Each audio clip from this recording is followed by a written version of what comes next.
We're on. Okay. Let's stand up and do the pledge. Pledge allegiance to the flag of the United States of America and to the republic for which it stands, one nation, under God, indivisible, with liberty and justice for all.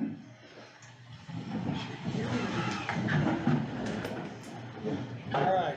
This is a part of the meeting that we always have, that if you're not on the agenda and you have something you want to bring up or talk about, we can't act on it, but we can talk about it and I guess have at our next meeting be able to discuss it more or make a determination. So is there anybody else on the meeting or not on the agenda? Oh, yeah, go ahead, Phil. Commissioners, I just wanted to, you all asked to meet the coach that will be working directly in Scott County, so I just wanted to bring Brittany Cole here today to meet you guys. This is our commissioners, and she will be will be a few weeks out from completely, right now she's in Clark, Jennings, and Scott, so we're making preparations to move her over just to Scott County. What's her last name? Cole. Cole? Okay. And she's been with us for May last year, so almost a year now. All right, thank you very much and welcome. All right, anybody else? All right, we'll move on into the agenda here. Andrew, guess you should have just stayed up here. You go with you first. This is the first time in a long He time. pays it. He pays well. I'm always last. How is Might be one everyone? reason for that. All right. I remember that. So, we talked previously about the cell phone booster project. Just going to ask for consideration of ARPA funds this time to move it to council for funding. Did we determine if that fell into that guideline? I think that we did. Mhm. I thought we'd already done an approval for the. We had to come back because the last meeting I didn't have it in the agenda as for ARPA funds. Okay. And this one They have to have a is. ARPA resolution, wouldn't we? That's how we've been doing it. I prefer. We can get something drafted. Okay, so we gotta do it again. You can just table it for now. We'll try and bring it up before the meeting's over. I mean, this is why, like, again, so like, I don't get copied on all the requests. Like, Gotcha. that's kind of my problem. Okay. We got department heads who show up at a meeting and say, at that meeting, I wanna use ARPA funds. Well, if I don't know that before we get to the meeting, I don't have anything to put in front of them. Okay, there's no rush on Let's it. take, So well, we'll table it, because, I mean, there's no rush on it. well, why don't we, you can table it to the Can we- meeting. You can move it to a different place on the agenda. yeah. Or next Well, meeting's fine, no, we're 'cause not gonna do it I'm next not meeting. gonna be here for the whole meeting, I can't. Or do you want your money? It can wait till the next, it can wait till the next meeting, or it's fine. I'm just joking. Yeah, there's no rush whatsoever, so I'm just joking. if you wanna table it, that's fine. No problem at all. And actually, just to clarify what Zach's saying is that we're trying to place an ordinance number with every one of these ARPA, transactions, so that if we get audited by the federal government, which we may, I mean, Yeah, we can determine, hey, we had a resolution or an At this ordinance date, for we each of said- this, and maybe we, they'll appreciate that, so, go Okay. ahead. that's fine. Alright, I'll pass this out. But back to the cell phone booster, quite honestly, I think we were all in agreement that, I think we agreed before that's for that, and Yeah, I'm sure employees in this courthouse would be too, so. Is this separate from the Exxon contract that we did do? yes, Okay, so this is a totally different. totally different, Okay, yeah, and I've never heard anything about this. gotcha. I'll shoot you an email with all the information on all the PDFs and stuff again. Thank you. Okay. What else you got? This one's, you have the X's. I emailed you a copy to this one though. This is a new contract with the city of Scottsburg for fiber services. We did some negotiations with them and this would be quadrupling our upload speed. Running a dedicated fiber from their provider to dispatch. Then they're going to set up a fiber loop from dispatch, health department, EMS, VA, and back here. So if one side gets cut, the other side takes off and keeps them going. So this is hardwired stuff. Yeah, fiber. And we're quadrupling our upload speeds, dedicated fiber to here for our internet connectivity, and saving $1,200 a year. Sounds good. So I think the negotiations went pretty well. So it is a 5-year contract. So, I know, and I'm gonna get off the subject just a second. I know we talked to them about the landfill internet out there or whatever That's still a possibility. I mean, cause you acted like there was another service that was probably cheaper or better. Frontier wouldn't do the transfer station at all. I finally did get Spectrum out there. I think it was $75,000 up front for broadband or $125,000 up front for fiber. So that was a definitely no-go. Okay. Because they're just so far out and they would have to build up so much construction just to get to that place. Okay. So the city's still available for that. Well, it wouldn't be, it'd be like satellite type of thing, wouldn't it? Over there, point to point. From like a water tower to that location. Okay. All right. So we're down to just, they're about basically our only option. Pretty much. Yeah, Frontier won't even do dial-up, so I mean Right. that's it. You could do like a cellular hotspot, but the signal's not that great out there either, then you're just, yeah, we need something I think better. we're wasting your time. Yep. So, all right, so what do you need from us with this? And is this a renewal or is this something that you renegotiated? It's a negotiation with new terms. So the last contract had 48 months left. This one's just going back to 5 years, which I'm perfectly fine. So this rate is locked in? Yes. Questions, anybody? Good. All right, I'll entertain a motion to allow, Andrew to enter a contract with the city of Scottsburg Utilities, I guess it is, for fiber for, I guess the loop of Scott County Highway, Health Department, EMS, and, I guess here. That way. Yep. Upgrade here and speeds upgrade. So, I entertain a motion. I'll make that motion. Randy makes the motion to allow, or, to entertain a master contract with the city of Scottsburg. Greg? I'll second. Greg seconds that, and I'll make that unanimous, so, yes. And just at the X's.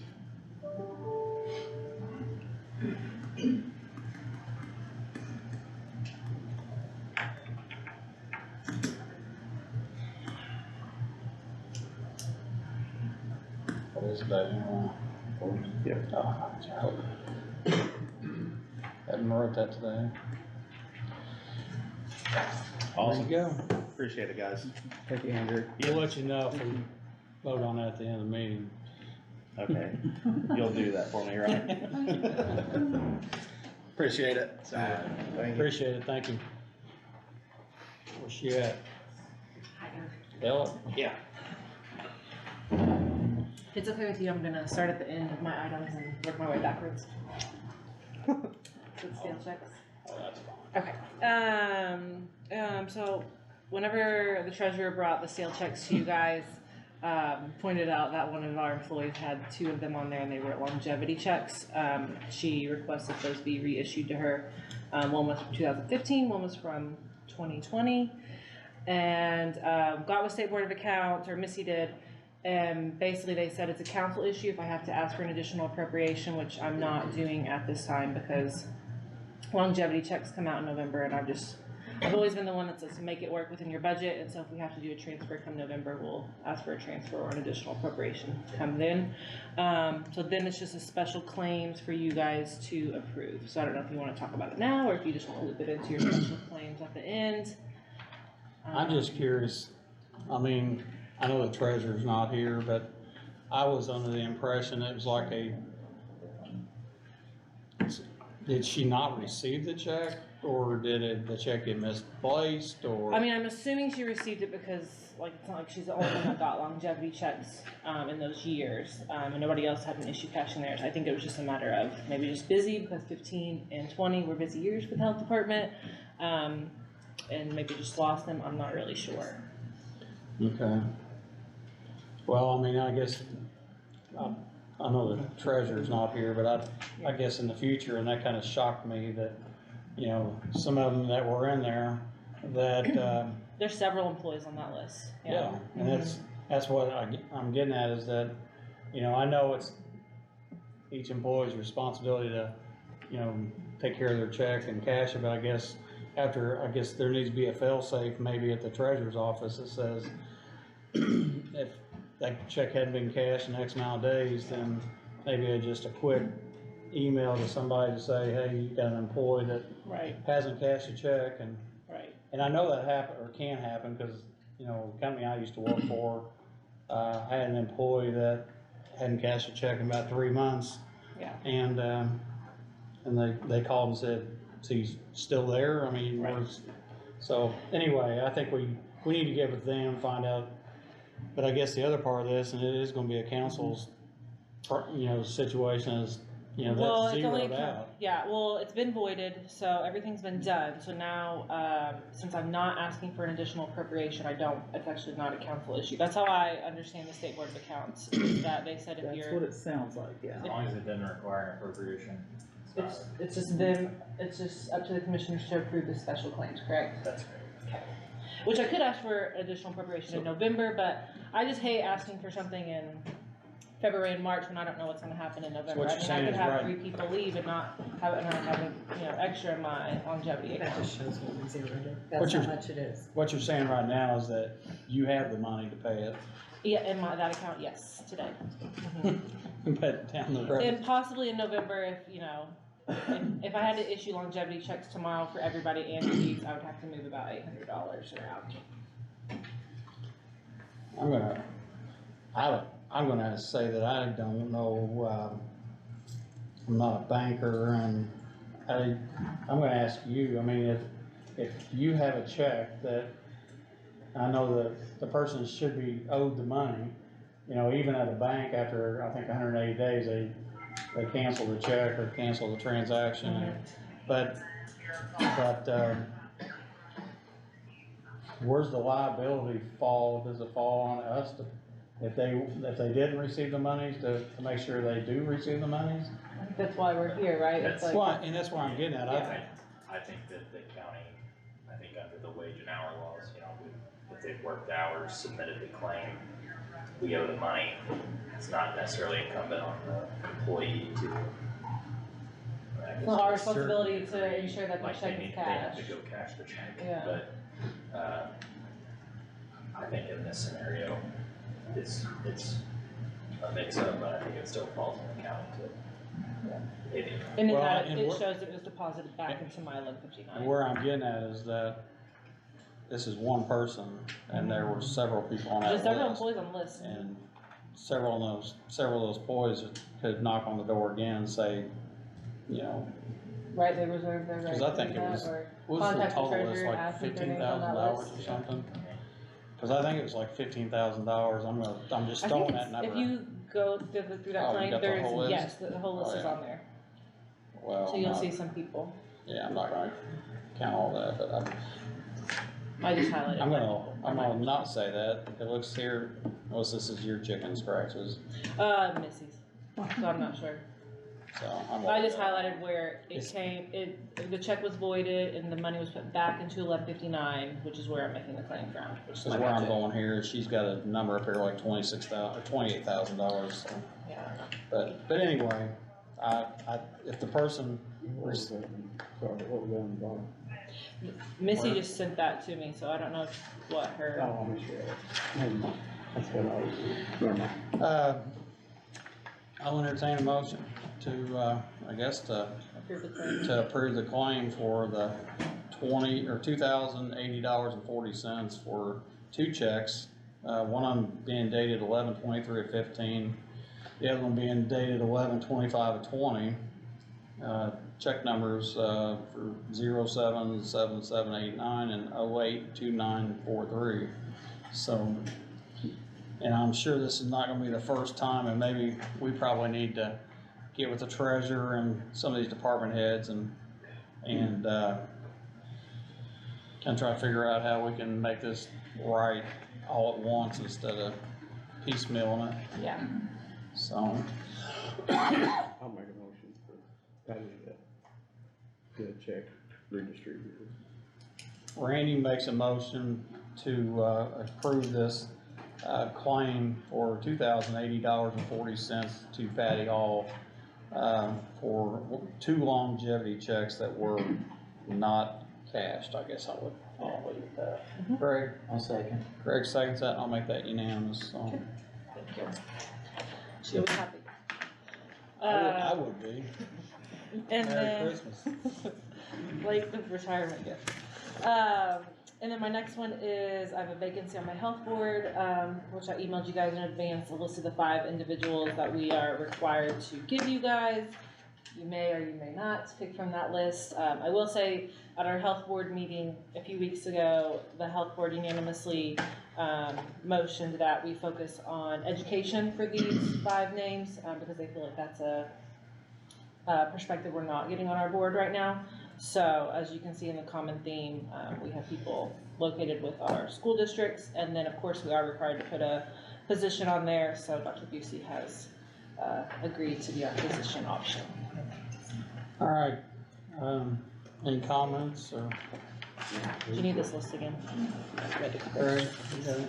And I will say, I do have a person on it, I don't need that. I have a person that's on that list that I've already spoken to, so. And you asked me if I'd spoken or That's contacted why I everybody, asked. and everybody said yes. That's why I asked, because, Yes. I talked to Chris Marshall is actually who I talked to, so, and, so I, Do you need a list, Greg?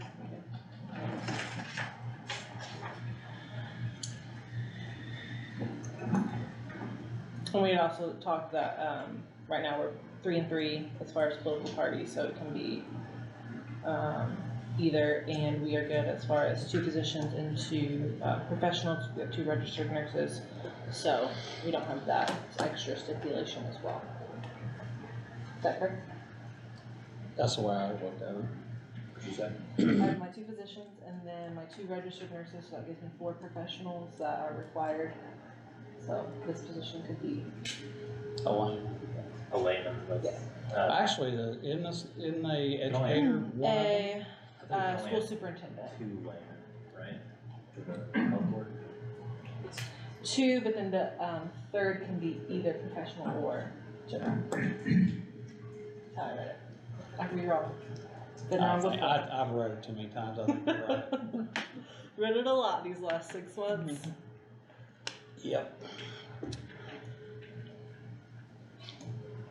Kurt, you got any comments or recommendation? I would make that motion for Chris as well. Randy, you got any comments or a person? I'll second Chris.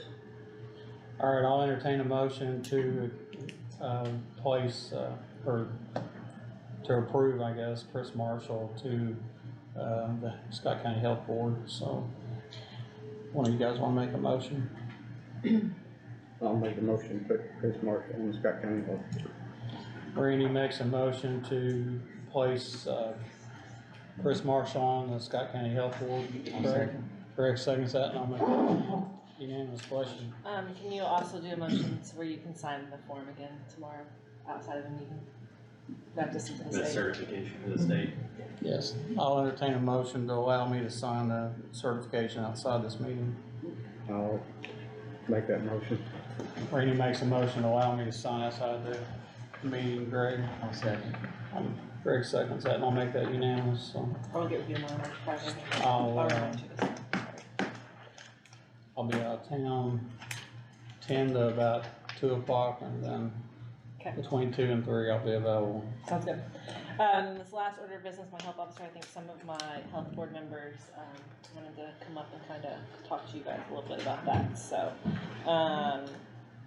Again, Dr. Rogers, health officer, his, position was up last time you guys, did not approve the reappointment, under Indiana code. That decision goes back to the health board. At our special meeting, the health board unanimously decided to, appoint him again. So there's a lot of discussion during that meeting, so I think Dr. Avery just wanted to kind of maybe go over that. Thank you for giving an educator on the board. I'm excited with Senate Bill 4. If that passes, we get some extra funding. I think there's some good things we can do in the school system if we're allowed, and we'll go through that. I came here as a representative of the board. Gene Robbins is here, Geraldine is here, Dr. Crosdale is here to express our unanimous support for Dr. Rogers. Several of the physicians in the community I spoke to, Dr. Henefeld, Dr. Craig, who else did I talk to, John? Other Dr. Busey's? Yeah, the Buseys, all expressed their support for Dr. Rogers. Dr. Rogers has served in that position almost 30 years, correct? Close, yeah. With it, yeah, close to 30 years. He served through the HIV pandemic. He served through the COVID pandemic also. He's got connections with the State Department of Health and with Indiana State University that would take a long time to redevelop again, to do that. That being said, coming here as a doc, explaining to you guys some of the difficulty that'll be if we have to find another health officer. That 20 years ago it was pretty easy. You just pick a physician in the county, ask if they're willing to serve. We were all independent at that time, and that's the issue here. It was easy enough. They just pick it up and say, yep, I can do it. Michelle can correct me, but as I understand, the health officer, everything they do through there, they utilize the billing numbers of the health officer. So the health officer is indirectly involved in patient care. So they're at risk for malpractice, for being sued. They're providing immunizations, they're billing, everything they do is under that health officer's number. Dr. Crosdale and I aren't exposed to that risk. We're just there as advisors with that. So it's not the same for us. But the health officer themselves is essential for the ability of your health department to financially be viable and to do the things they do. But they accept risk that goes with that. And with the current salary, I think Michelle can tell you what the current salary is. Yes. 8,000. Right. Which is very And the surrounding underpaid. counties are, Minimum was 21. right, Yeah. Well, I know, and I'll just, Washington County is like 22, Yeah. but they're also the EMS director, so Right. it's kind of going. right. And I think I don't think because Dr. Rogers has served so long, that's not something we've had to go back on. He's an independent physician. And so he pays his malpractice. And that malpractice risk is distributed with what he does in the office, what he does in the hospital, what he does in the health department. Most of your physicians in the county now are no longer independent. We're all employees. I'm an employee, Dr. Crosdale's an employee. So if we were going to serve on the health department, we would have to get permission from our employers to accept that risk. Most of them are not going to allow that, which means we would have to go out and purchase malpractice insurance.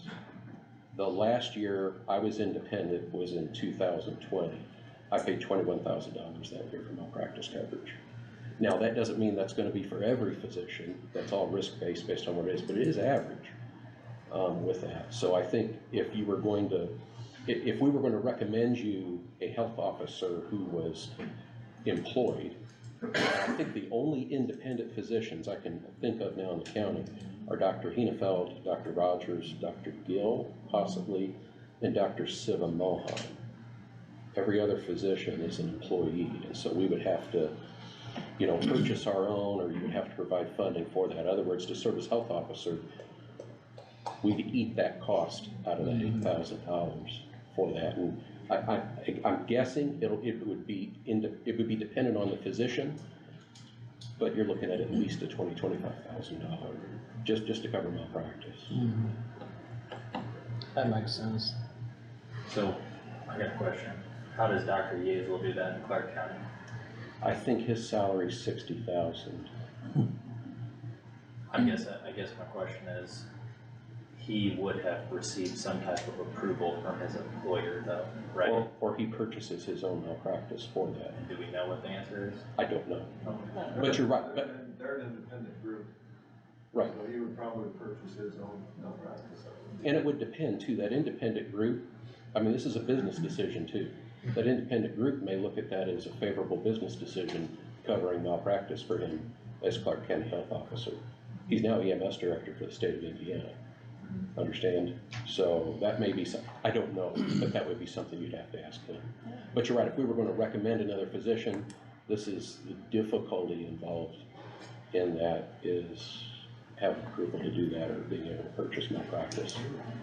Well, again, I'm gonna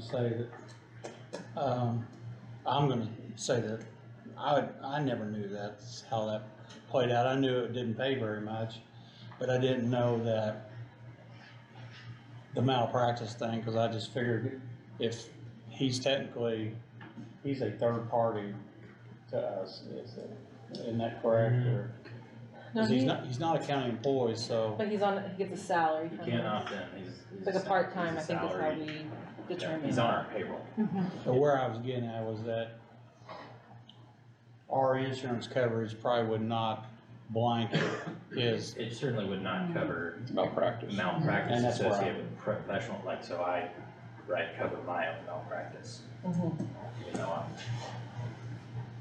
For your third party, your I'm on contract. contract, but, a little different scenario, but I'd say most professional services, you okay, can't just opt in. Like, I don't know how it works with like Dr. Hicks and EMS, like, do you guys cover him under your policy, or do you just use your universal? He is blanketed into our insurance. Yeah, but they do, So- they do a lot more His invasive. team health coverage covers him. Him, But and it's, then, it's in the context of emergency medicine. correct, and then our insurance that we have $1 million rider on covers us, protects him from us. and you need some protection. Oh, yeah. Oh, yeah, we walk with a target on our back. But anyway, that's something, excuse me, that I wasn't, familiar with, I guess I will say, so. So your recommendation is to stay where we're at for several reasons, I mean, and, the ultimate one is cost, and the other one is that he provides his own, and, So I mean, like Dr. Avery said, all the physicians in the community supported him and unanimously thought that, he should stay in that position. Obviously, our health board unanimously thought that, new and previous, board members, so I think it's. Randy, you got any comments, questions? No, Greg, you got any? I appreciate the information, Dr. Avery, thanks for sharing that with us, and Dr. Boswell, I think, coming again. We appreciate the guidance with this as well, so thank you. And thank you for giving me the opportunity to serve, I appreciate it. Well, had to let her know that you're a Republican though. I she did, wasn't. I did. I heard she didn't believe it. That's why I said I've been wrong before. That's what I think, I might know that, but anyway. I'll make a motion to retain Dr. Rogers. Alright, Randy makes a motion to retain Dr. Rogers as the health officer, I guess, cause that's always different to say Held on, so you got it doctor. right this time. Dr. Greg, I'll second. Greg seconds that, and I'll make that unanimous, so. Thank you. You can't. Thank you very much. I think that's all I have, unless you guys have anything for me. Thank you. Which line? That middle That says one there. county. That says county. Yeah, you are the county representative. This is certified the action of the board. Shouldn't I say Scott? This is me? county/city. Alright, I think think that's where it's signed. There's nowhere else you can sign, and then I'll just put Scott and Bonnie. Cause it says Scott up I'm at here. the bottom. So I'm gonna put, 3-1. All they have is. There you go. Thank you. Thank you, guys. Appreciate it. Yeah. Also, whether most of them are here, I'd like to thank the health board.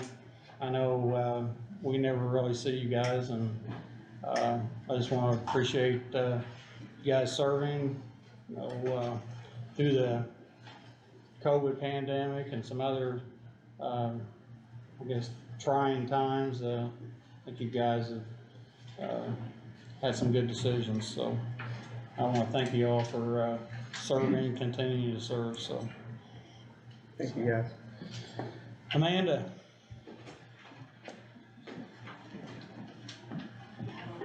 Do you have a stale check? Do not. Thank goodness. I'm just back for my board appointments, and then we also, I don't know if we need to do an amendment to the agenda, but we also tabled my position. And Jennifer had forgot to add it to the agenda. I did not put it on the agenda.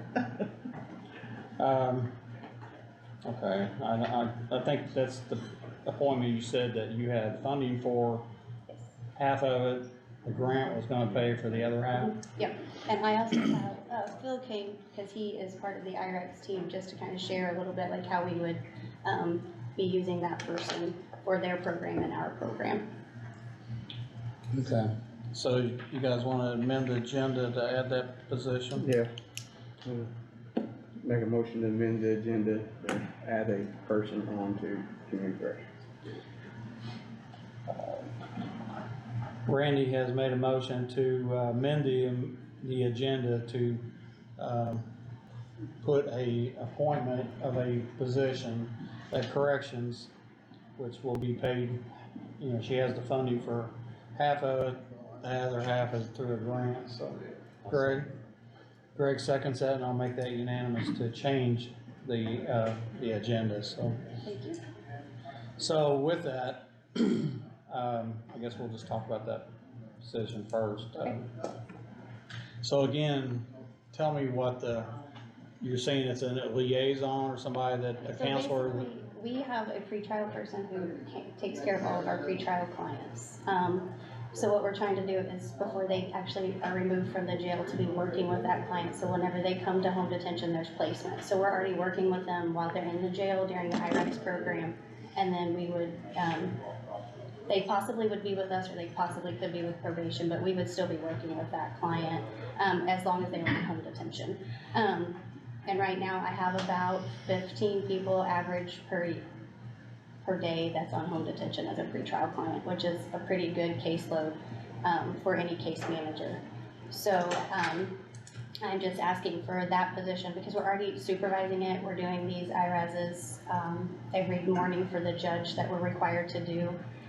So this is just to help pay for that person instead of my administrative assistant having a caseload that she really shouldn't have. Okay. Phil might be able to guide you on pieces that that person would be doing inside of the jail as well, other than the IRASs and some of the assessments. So technically, you're saying that this is something that the courts require you to do prior to? Yes. Okay. Every Monday, Wednesday, and Friday, right now, we have a slot to go in and do any new assessment on any new arrest that was made the night before or the 2 nights before.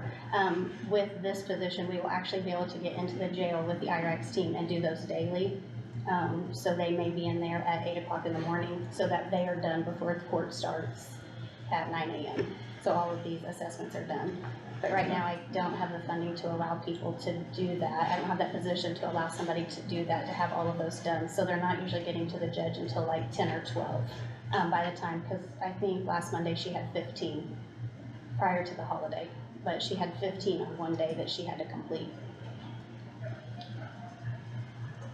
Has got any comments, questions? Is this a contract position or? We will have a contract.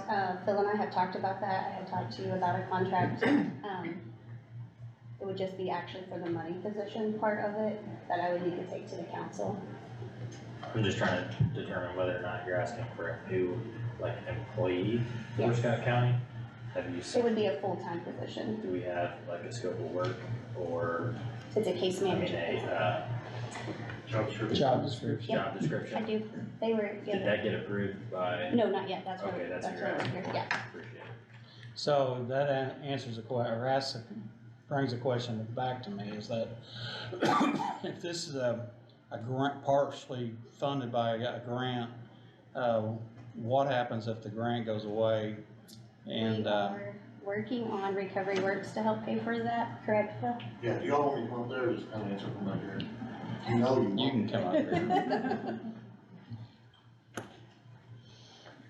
That's always the problem with hiring someone through, a partial grant or a grant, because if that grant goes away, does the job go away, or, Right. or somebody wants something on that, you gotta absorb it, so. Well, we actually have kind of two different ways. So how the funding's coming is from Mental Health America of Indiana, which is from the Indiana Forensic Services subsidiary, that is the program that brought us the IRACS program, which is Thrive technically.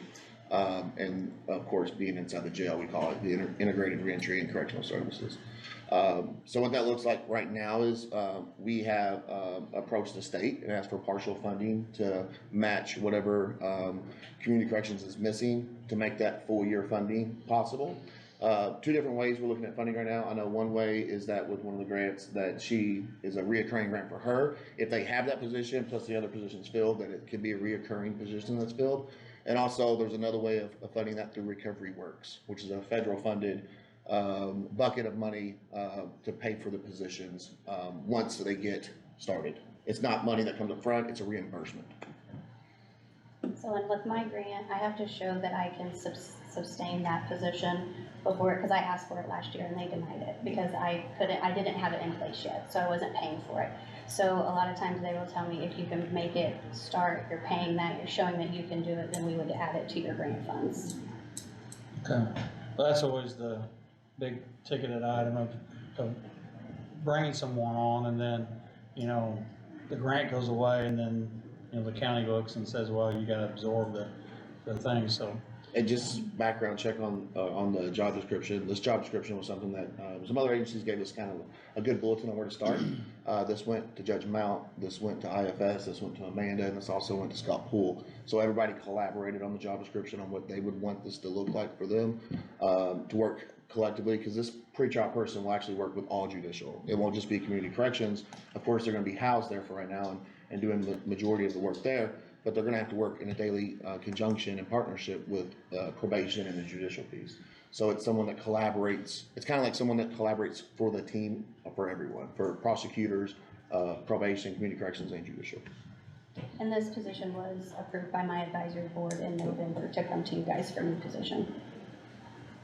So is this position gonna be, I realize you're talking about it's gonna be paid for, but what about their benefit package? It would be full-time.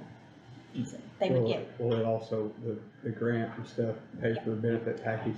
Yeah, she told us what money was missing to make sure the fringe benefits would be there, and so we got the state and they approved us to have that money to make sure it was taken care of for the year. Okay. Questions? Randy just asked them, so. Well, I'll entertain a motion, I guess, to send this to council, because I think council, am I correct, that council's the one that usually does the, job descriptions or job, and I don't know if they would accept that. I might get this wrong too, I think we actually approve the job descriptions, but council appropriates the funds once the descriptions are, Well, I know there's a couple of times when they do have that authority. I just was kind of curious, but I don't have a problem doing it. If it's not right, then they can let me know. So, but again, the point I'm making here is that you have the money. It's not like someone has to go find the money for this new position. You have it. You technically have probably been using it already for the position. You said you're showing them that you can sustain the grant money. So, And my new grant is due April the 28th, so I will be asking for that money again for 2024. Okay. The only question I would have is, you know, like you just said, we're the ones that usually, we or the council are the ones usually make the job descriptions, and it seems like corrections has made a job description, which I'm gonna tell you honestly, I'm gonna talk for myself, we wouldn't know that. The way we do it is, we get a request from a department for a new position. They submit a proposed job description. Right, that's all this is. If you guys wanted to change it, you To the could. auditor's office, then we provide that to our third party, HR, which is gonna escape. Wait, Shirley, Or Wayne Wagner or Windshield. And they all had a copy of this in January when I came and seen you guys. I had sent it to Jennifer and you guys had a copy of it. okay. Well, again, I wouldn't know what your, that job description would do, because I don't know what that position would do, so, and I guess since it's went through all the avenues of the judges and the prosecutor and corrections and everybody else that says, here's what this person, we need them to do, then I'm not one to be able to change that, because I don't know what they're gonna do in the first place, so. I'm okay. You ready? Yep. I'll make a motion to allow, community corrections to add a case management position. And do you wanna approve the job description that's submitted, or? I can send you guys another copy of it. Yeah. Oh, I think I've still got it Okay, on yeah. computer. Can we approve the position and approve the I don't think council will act on it until there's a job description? I'm gonna fall back to what I just said. I'm not gonna tell them that you don't go over there, or you don't do this, or you do this, or you don't do this, because again, you know the position that you're asking for, and I'm not gonna say, take this line out because I don't like what that looks like. You know, I don't know what the person's gonna do, so, and you're the department head, and you're coming to me and saying, this is what everybody's telling this position is gonna be, so I guess I'm gonna be fine with it, so, whether the council, you know, whatever they do, you know, it's gonna be, you know, where they don't approve it and send it back, and then we have to, you know, figure out what we need to do different, I don't know, but what's your guys' thought on that too? I'm gonna go the same way, like I just said, I'm gonna approve it, it's, you know your job better than I do, and in this position, sometimes there's a certain degree that you have to trust that the people who you have in place knows what they're doing, so, I'm gonna read it. You gonna change your motion to accept the job description as well? No, I said I agree. Yeah, you can do that tonight if you want. Okay. So what's your motion now? Motion to go ahead and let her add a case management position and accept what she's got written down. For the job description? Randy makes a motion to approve the extra position as a case manager, is that what the technical? It's a pretrial case manager. Pre-trial case manager, position for corrections, to be funded, by her and a grant, and no cost to the county. And, Greg? Yeah, I'll second, and thanks for putting it together. Greg seconds that, and I'm gonna make that unanimous. But again, the motion is for an extra person and to approve the job description, so. Thank you. All right. My next is my board appointments. Thank you. The only thing I forgot to add on your guys' last ones was, I went back and reread my statute, and you actually, appoint a council member actually as well, on top of that. I had spoke to Lindy Eubanks and she said she would be willing, but, ultimately it's up to you guys, so.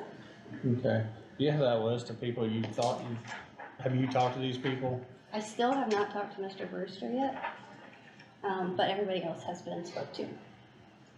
Ms. Ninefer, I have asked several victims, and no one would say yes. She's our victim advocate that's in our office. She isn't from here, she's from Washington County, but she does work in Scott County. So she said she would be willing to serve as our victim or victim advocate. So, everybody that's on this list, is someone that you actually need to fill those positions. Yep. I chose, with Live Springs, I chose Kayla because they are a mental health provider. And I reached out to her and she said she would be willing to, even after leaving Scott County, she said she still would be willing to sit on the board for Live Springs.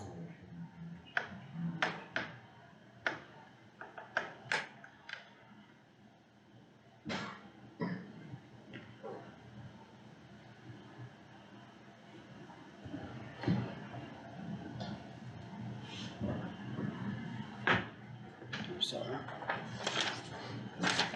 I'm fine. So are there 11 names on that? There's a couple different, like, I only need one. There's 8. I only need one administrator, so you guys do have to pick which one you want there. I just gave some options, but Are there 11 positions, I guess? There, there should be 7 or 8 1, 2, that are 3, open. 4, there's, 1, 2, 3, there's 7, plus Lindy as a councilman would be 8. Who was, so like there's one member of the fiscal body, one probation officer, one juvenile probation officer, one educational administrator, Oh, Patty. one representative of only a one of private these. correctional agency, that's why it doesn't exist. Those are all, these are the only ones that are open positions. And I'm just asking, So I do have my filled positions if you want that with the opens down there. when did, and I guess my question is, we've not, I don't, to my knowledge, the county executive has never done the appointments, so how did those positions become filled? A lot of those are all because of their job descriptions in the county. So like our judges, our prosecutor, Yes, those are all, but I there's think 11 that are I specifically have no described that are appointed by them. those are the ones that have always been on there since I have taken over, so. That's I what, don't know. I'm gonna agree That's with not- what Zach's saying, cause we've never appointed anybody to this board, and I went back some old notes that I had 6 years ago, and it's a list that looks like this, and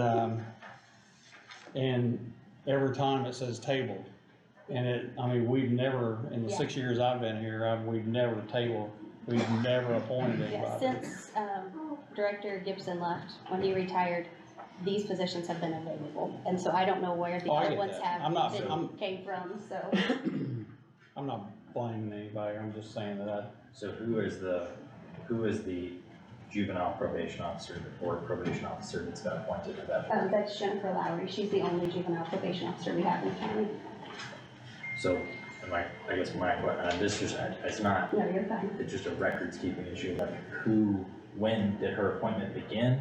Who appointed her? That's a good question. I have no idea. it's osmosis. I understand she may be the only person in the county who qualifies under that position, I'm just trying to. Cause I agree with you that there are certain positions, right, that they're not involved with, they're just appointed because the statute says so. But And so I don't know when those other ones what came on. about a probation officer, who's that? Mr. Full, Scott Full, Who appointed Mr. Full and when? no idea. You're gonna get a negative on all that, cause like I said, as 6 years I've been here, it's, So I guess my point is like, this is fine, what's submitted is fine, I guess they can approve those, but you don't have an appointed probation officer and you don't have a juvenile probation officer who's been appointed, because unless we have a record that shows that this board appointed them, they're not on that board. And I honestly just looked at that again when I went back to look for the council member, that it said that the probation department was appointed by you guys, cause I always just thought they were there because of their position. position in the county. And then you said you were looking for a victim advocate, A victim or a victim advocate, victim yeah. or victim advocate, do we have I have a name down an there. ex-offender? We do have an ex-offender currently. Is he on the board? She is on She board, is on yeah. board? Who appointed her? I have no idea. That would also be a county executive. So what you're saying is we could approve her list that she has here For those today. positions, but there's still other positions where, and it's just a clerk, they're just trying to fix the appointment, and so, because we do our annual appointments, and I think getting all of these within our annual appointments will make this run smoother going forward. I'm not saying any of those people are not perfectly fine for those positions, I'm just, And that, I did try, we came in January, but it's just confusing. My board could be very confusing. I would say it's the most confusing board that- Yeah, I'll agree with that. So, in terms of composition. so what, Zach, I want to clarify what you're saying here. You're saying we could go ahead and recommend her appointments here? Yeah. And then the 3 or 2 that you were saying who appoint them, to make it official, we could appoint them and say there are appointees Yeah, on if we this can just know day. who they are, you know, we can do that. So that at least it's official that Yeah. in the I'm year not saying it's not, 2023. I have never seen a record, and to Oh, I my haven't either. knowledge, Me either. But, That's why I'm trying to come get it. but again, I'm sorry. Again, it's gonna be like what you're saying is because of their position, they just assume they're automatically on the board. And by statute, Until I pulled the statute, I didn't really know. yeah, until the statute says that we actually do that, so. And I think it's a simple fix, you know, to just, what was the 2, Scott Poole, and what was the other one? You said the juvenile advocate? Juvenile probation, it's Juvenile Jennifer Lowry, juvenile probation Jennifer Lowry. officer, probation officer, and then the ex-offender. and was. Is that the one you have up here, or is that the victim? No, I have the victim up there. The ex-offender that's on it now is Kelly Hans. Okay. So we'd have to approve those 3 to make it legit.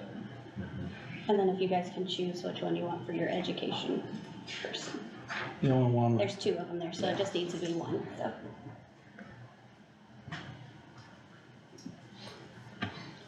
so what are you thinking, man? Sorry, you done with it? Okay.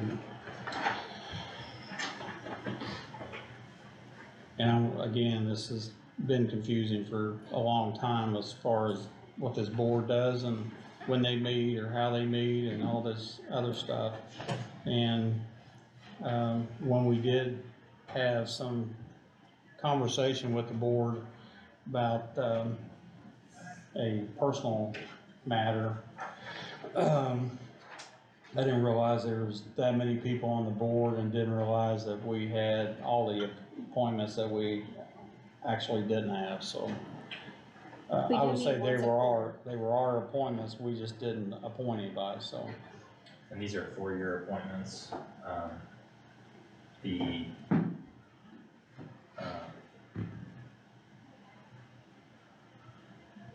yeah, I'll just say that. Okay. Thank you for clarifying that, because I didn't know how long they were on there for and when I needed to come back, so. Yeah, I think, draw a whole paper here.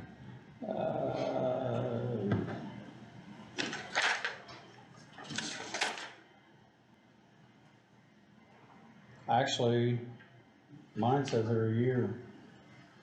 Members of the advisory board appointed by the county executive shall be appointed for a term of 4 years. That's good, cause this is wrong, man. Ex-offender and victim advocate, We'll change and this that. only applies if there's not a public defender, but a criminal defense attorney shall be appointed for a term of 4 years. So each of those is 4 years. The other members are all like automatically appointed when they Yes. hold a particular position. Yeah, So question, the defense attorney, is that appointed by the board or by the commissioners? In our case, we have a public defender's Okay. office, so they handle that. Perfect. That is not, if we did not have a public defender's office for whatever reason, and they used to have like lists of attorneys that would be on call for public defender appointments or working on a contract or something like that, in that type of scenario, we would choose a representative essentially to fill that.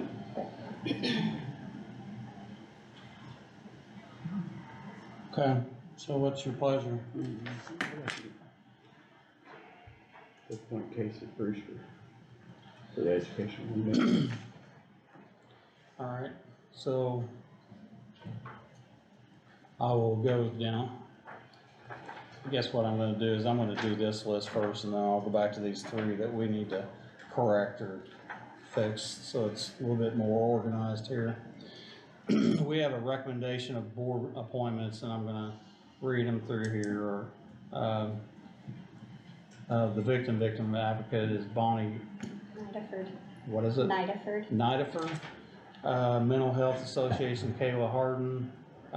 For the Education Administration, there was two people, but we can only pick one. It's Darcy Gooden and Casey Brewster.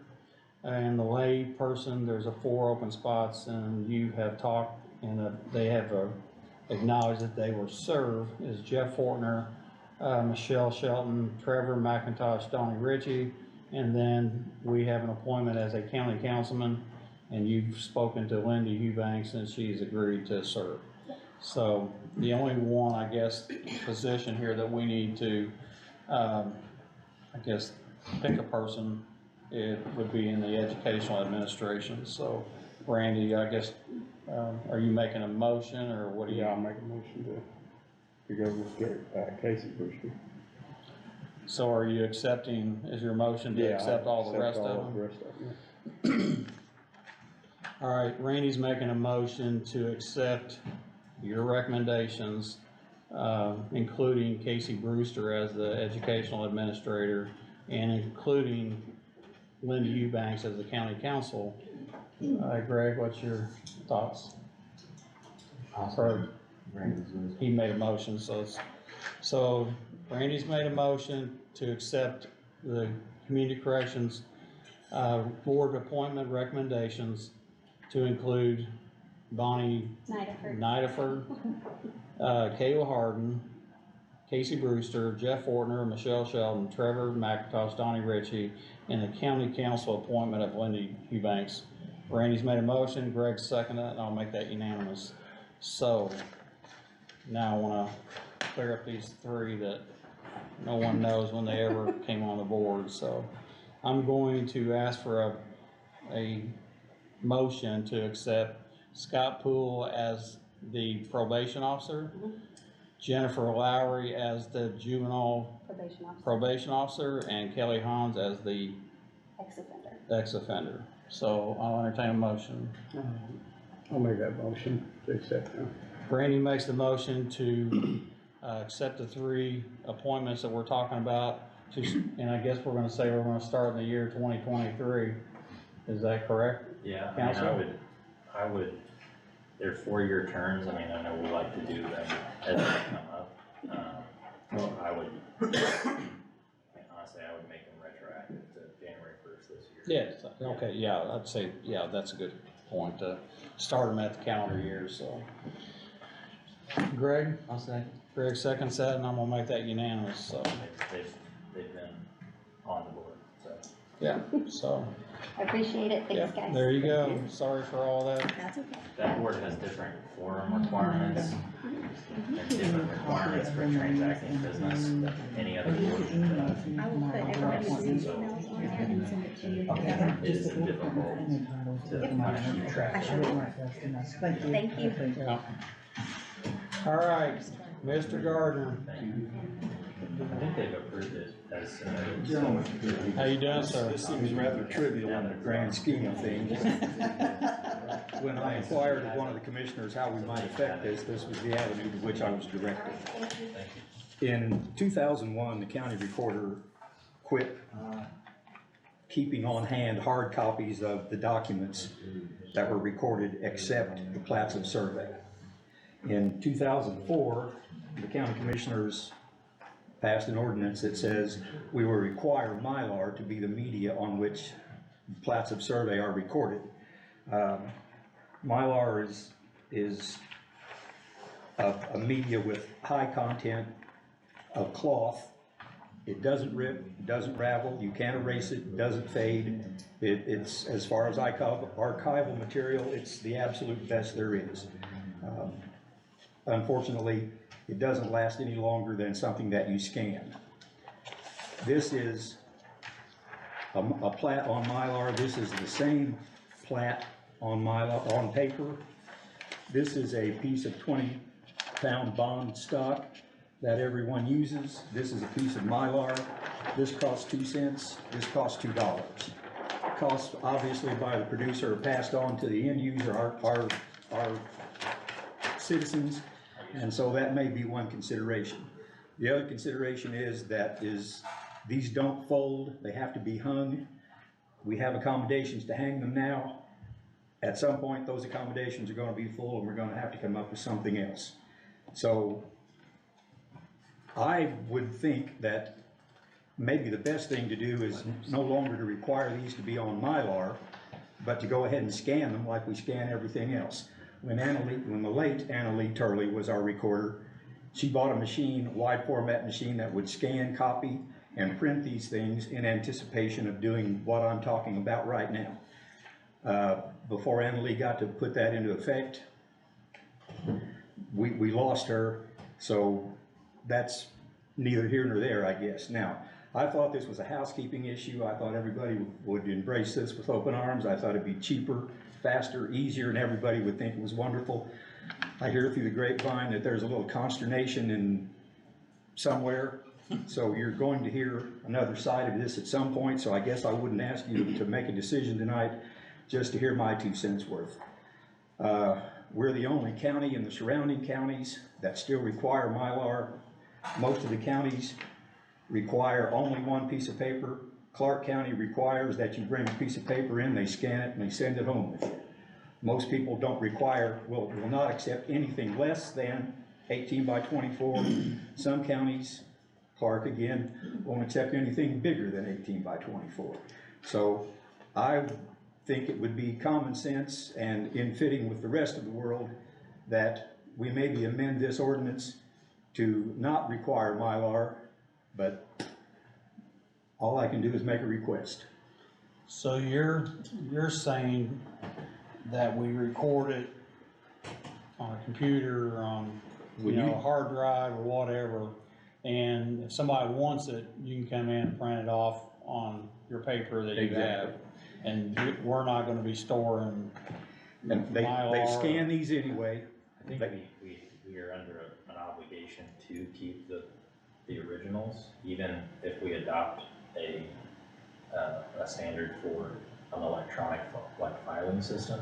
But I mean, I think we're still required to keep some form of physical. Scott County here is, or the whole county, or the state. That's a requirement for all political subdivisions unless there's a specific provision that talks about public records. Okay, there's not another county that surrounds Scott County that requires Mylar. And that county may have adopted some kind of policy. Those counties may have adopted policies countywide, which they are allowed to do. I don't know that maybe we have, and I have to look at that, but I would. You're not in my asking. experience, we keep everything on paper, so if we're. Paper's the key word there, I think. Well, all you're asking for is it not to be on this. That we not have to pass the cost of Mylar along to the taxpayers, the final consumer, and that we not burden the county recorder's office with extra methods, extra materials to store this Mylar that ultimately is scanned anyway. Yeah, and we've got friends in the design consulting world. I mean, you guys just don't do it. So Mylar served its purpose. So did fax machines and thermal printing paper, button hooks and buggy whips. But all you're asking for us is to rescind the Mylar ordinance that says it has to be on Mylar. Because, if for some reason somebody comes in and this is already scanned into the computer, and they come in and they said, I need this surveyor or this plat or whatever, they're gonna walk over and hit a button, it's going to the printer, and it's gonna print them out this. Exactly. But what Zach, I think, are you saying that by state statutes, we have to have this on file, not on Mylar? It doesn't have to be on Mylar. It could be this, but you're saying that other counties don't even have this. Well, they all start out with one. And most counties keep a paper copy, and I think they keep it so they don't have to so you don't wait while they scan it. They may send it on to the cartographer, they may send it on to the county surveyor, I'm not exactly sure what they do with it. I know Clark County, when you hand them your plat, they give it back to you in 5 minutes, and you're down the road with it. The other counties, surrounding counties I'm speaking of, keep a paper copy. So your big thing is just not on the paper, On Mylar. on Mylar. That seems to me to be the most cost-effective and most money-saving for not only the consumers, but the county recorder. But also, I guess where I'm getting at is if we have it saved on a computer, on a hard drive, and even if we have a paper, copy that's saved someplace, this may deteriorate, but if it deteriorates, you go over to the printer and print another one. That's where all the deeds, mortgages, wills, everything are scanned in, saved every night, off-site, in the cloud, wherever that is. And you can retrieve the deed to your house as easily as you can retrieve this. Well, I know you said in the beginning of your statement that you're not expecting something tonight, and we're probably gonna expect something from the recorder, maybe in contradiction of what you're asking. So we'll just table it until they come in and plead their case on their side, so. Very well. That's all you can Zach, ask. I see you got your mind's moving down there. Oh, I mean, because it is an ordinance, I mean, we would probably just need to pass assuming it would, I would need to draft something that repeals this. Again, I can take 2 meetings to do the reading unless it passes unanimously and you vote to pass it on both readings within a single meeting. And then I think you just wanted to change the criteria in section 2, right? Yes, sir. Okay. So I mean, I can. Well, we'll just table it tonight, cause if what you're saying is the recorder's probably gonna wanna give her side of it, and then we can decide from that point. But I'm like you, if this is $2 and this is the 2 cents, then I'm not a mathematician, but that's a hunk of change. And even though, somebody else is paying for it when they ask for a copy, but we're also making a copy and putting it in our files, so. And a cabinet to hang it in, and the time to hang it, and the time to assign it a cabinet number and put it in the sleeves, and. Yeah, I get it. Okay. Well, I think it's, in my opinion, it's a no-brainer. We're in the 21st century, I think, or 22nd, 23rd, somewhere. Anybody want any of this junk? We're in lasers and, no. I think we're. Save that $2 though. It's got his name on it.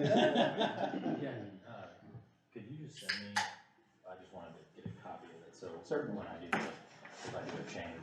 Certainly. Thank you, Mark. Thank you. Yeah. Appreciate it. Mark, good to see you. Thank you. I don't think Kevin's here, but Kevin Hall is up for approval of the annual bids. I don't have that in front of me, but I think isn't this what he goes out and bids the blacktop and the Yes. gravel and That's the packets, culverts. we've read them at We the did last that, meeting. yeah, we did that, They're on my desk if you need to look at them. Yeah, I've seen him. He's actually sent them again, I think, to us, yesterday or something. So I guess I'll entertain a motion to approve the annual bids for all the, You wanted to accept all bids because there were certain bids that were, for certain areas. It just made sense. I would accept all bids. Cause they're a little bit You different good with that? services. I'm good with that. So I'll entertain a motion to approve all annual bids for the county highway department. I'll make a motion to approve all annual bids for the county highway department. Randy makes a motion, Greg I'll second. seconds that, and I'll make that unanimous, so. And those were bids that were submitted at our last Yeah, public meeting. Yeah. I just want to be clear. They were about open. what bids were. Yeah. And I think there were some, did he open a different, did he have quotes or something separately from that? On a mower, I On a believe. mower, we're Yeah. not talking about. No. Just want to be, yeah. Hang on a second. Let me stop this guy from calling me.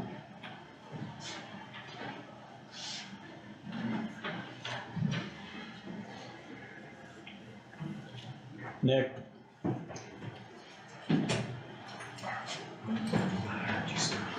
See you, Bob.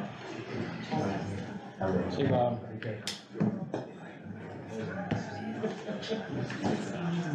No, quit prank calling me too.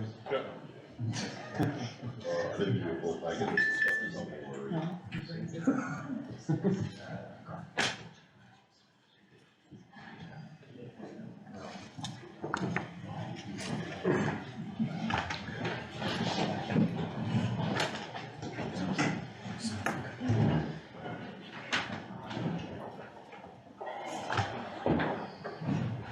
What you got?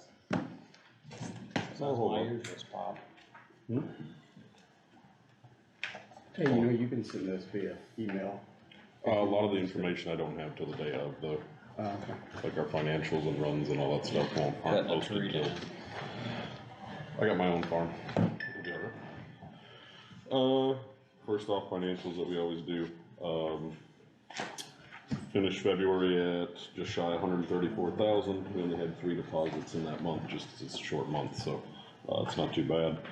Paramedic, we're up to just short of 35. Training, we're at just over 7. So year to date, we're at a grand total of right at 301,000 for the year. Any questions on that? No? Good.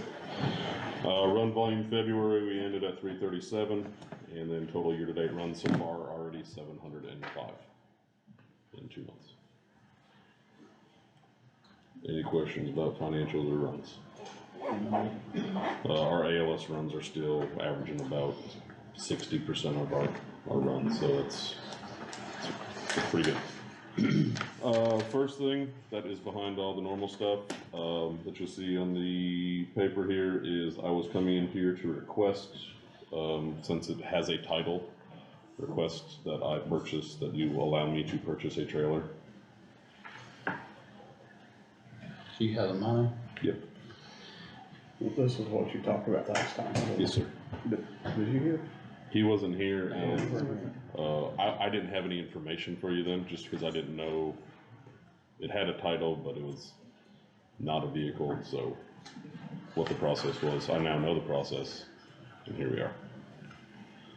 Have you talked to him to see how much money we're talking? Yeah, right behind your financial sheet, let's see this one. The third, or fourth street. 2450? Yes, sir.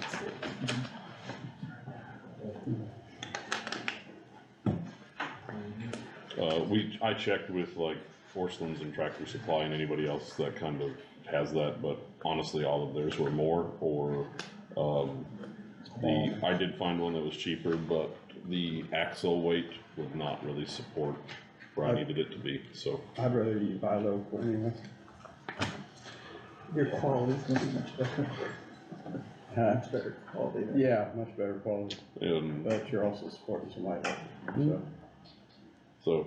so, that's up to you, but we've got it ready, it's state approved, all of that stuff, so it's finally ready to be good.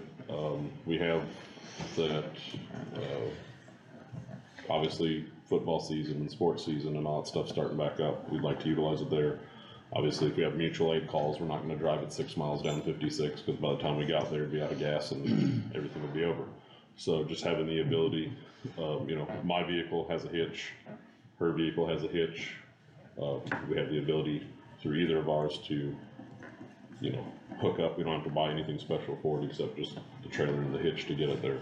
And that was, you know, kind of the shortfall of utilizing any of that outside anywhere besides our parking lot or the fair is we can't really deploy it anywhere. I did go to the highway department with Kevin. He had a trailer I could use, but I don't have a vehicle that'll pull the trailer, let alone the trailer and the Kubota. That thing's massive, so, unless the council wants to fund me for another vehicle, I think it'd be easier just to buy a trailer. I did talk to the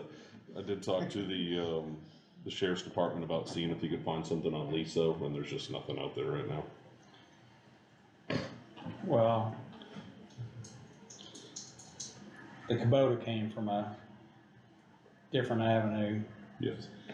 I think at first the commissioners did not approve it, the council did not approve it. But you got it. But someone went to the regional development board and got it. But when they got it, they didn't get a trailer. Yeah. So, Here we are. you know, So, we, you know, the thing is, we already have the patient sled for it, we already have everything for it. The only thing I spent money on was getting it not orange, okay. so, I'll make a motion to allow EMS to purchase a trailer in the amount of $2,450. from Reardon. Randy makes a motion to allow EMS, which they do have the funds, I to do. pay $2,450 to Reardon Trailer Service of Austin for a trailer to haul their Kubota. Greg? I'll second. Greg seconds that, and I'll make that unanimous, so. Thank you. So great, now you can use it. Yes, besides in my parking lot. Second thing, did you read that first page, sir? The request for, this one, it's got my signature on it, this one. The second thing was,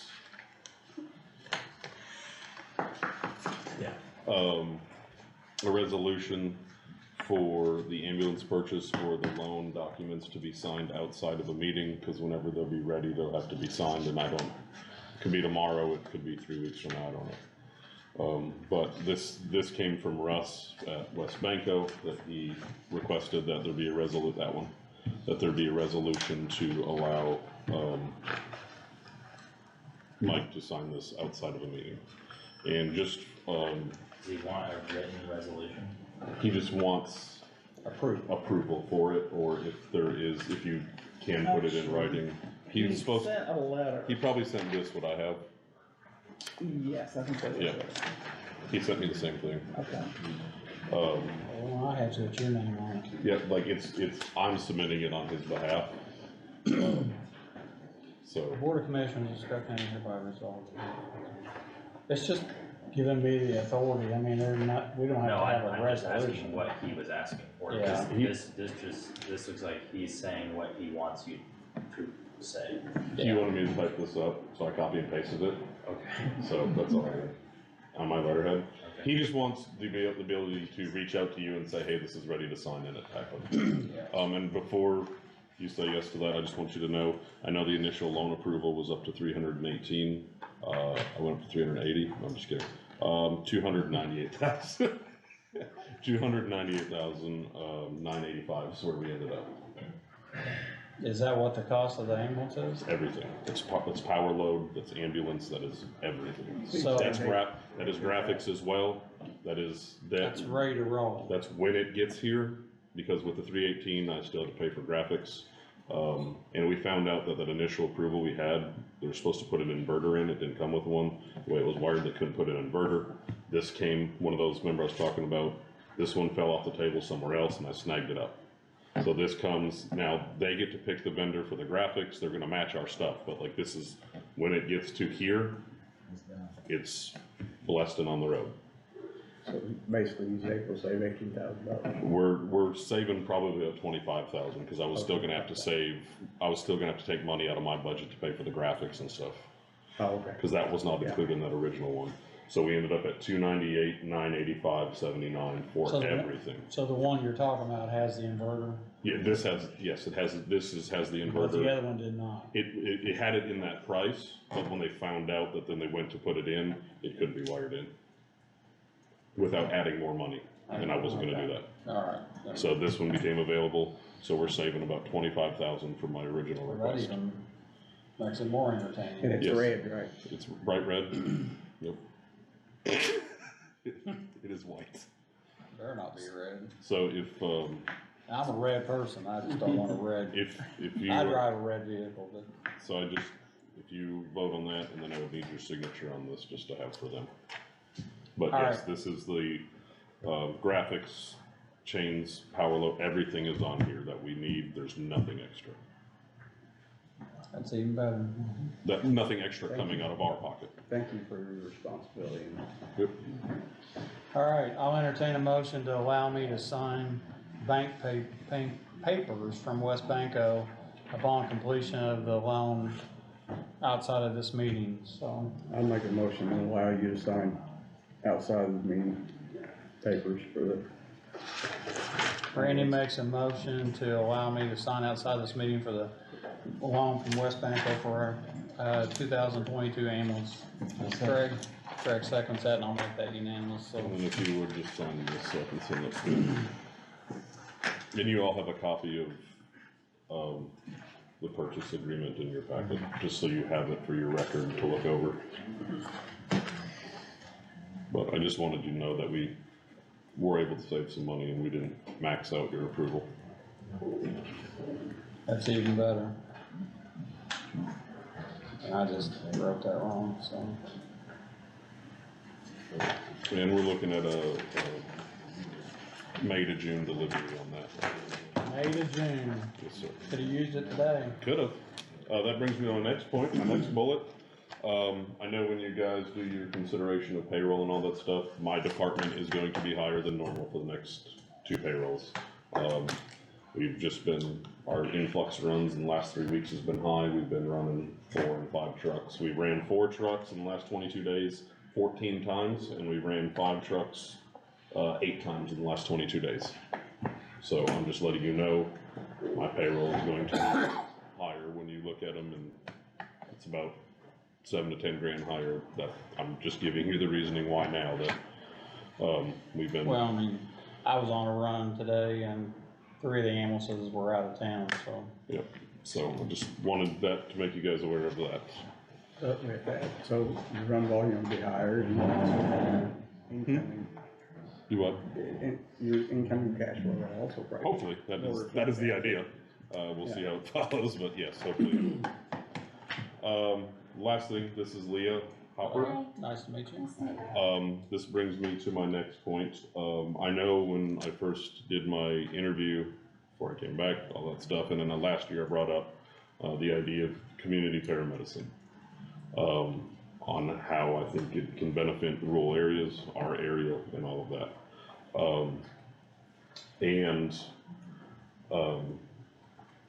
I brought it up, I don't know what month, I'm not gonna tell you, last year sometime, about the idea, and that there was opportunities out there for us and all of that.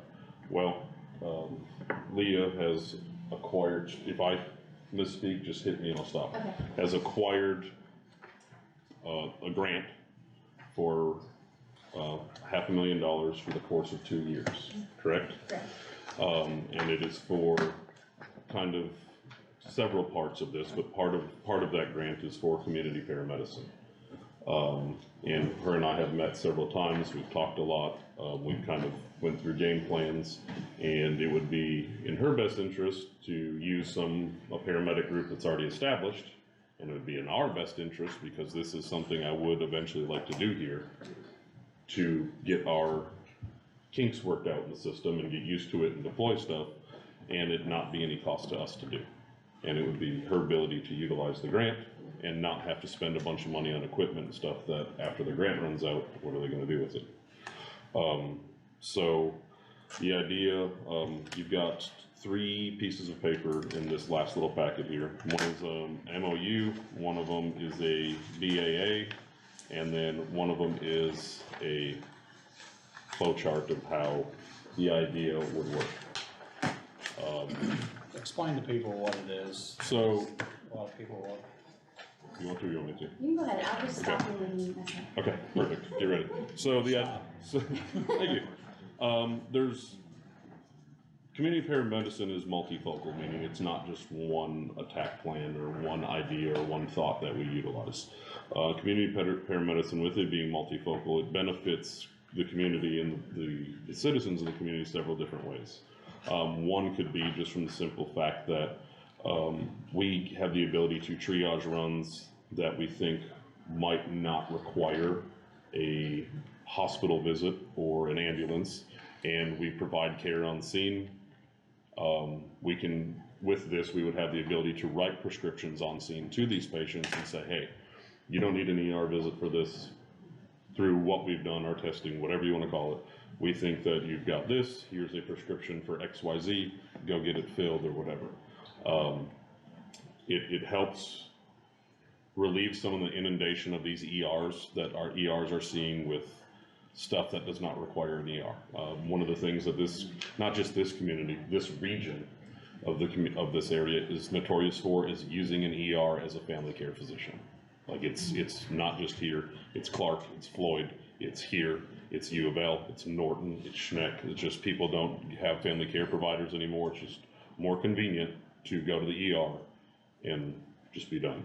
The problem with that is, on the flip side of it, you've got sick patients that are waiting 3, 4, 5, 6, 7 hours to get beds or get treated or whatever. So Dr. Hicks, who's our medical director, is a huge advocate for this because, you know, we're seeing times that we're bringing stuff in, we're knowing exactly what's going on, and we're treating them in the truck on the way to the hospital, but in the time they get to the hospital, they're like, I feel better. And they get a prescription from the doctor and they go home. You know, and one of the big things that we had initially talked about is a lot of insurance companies aren't funding this yet because it's very new.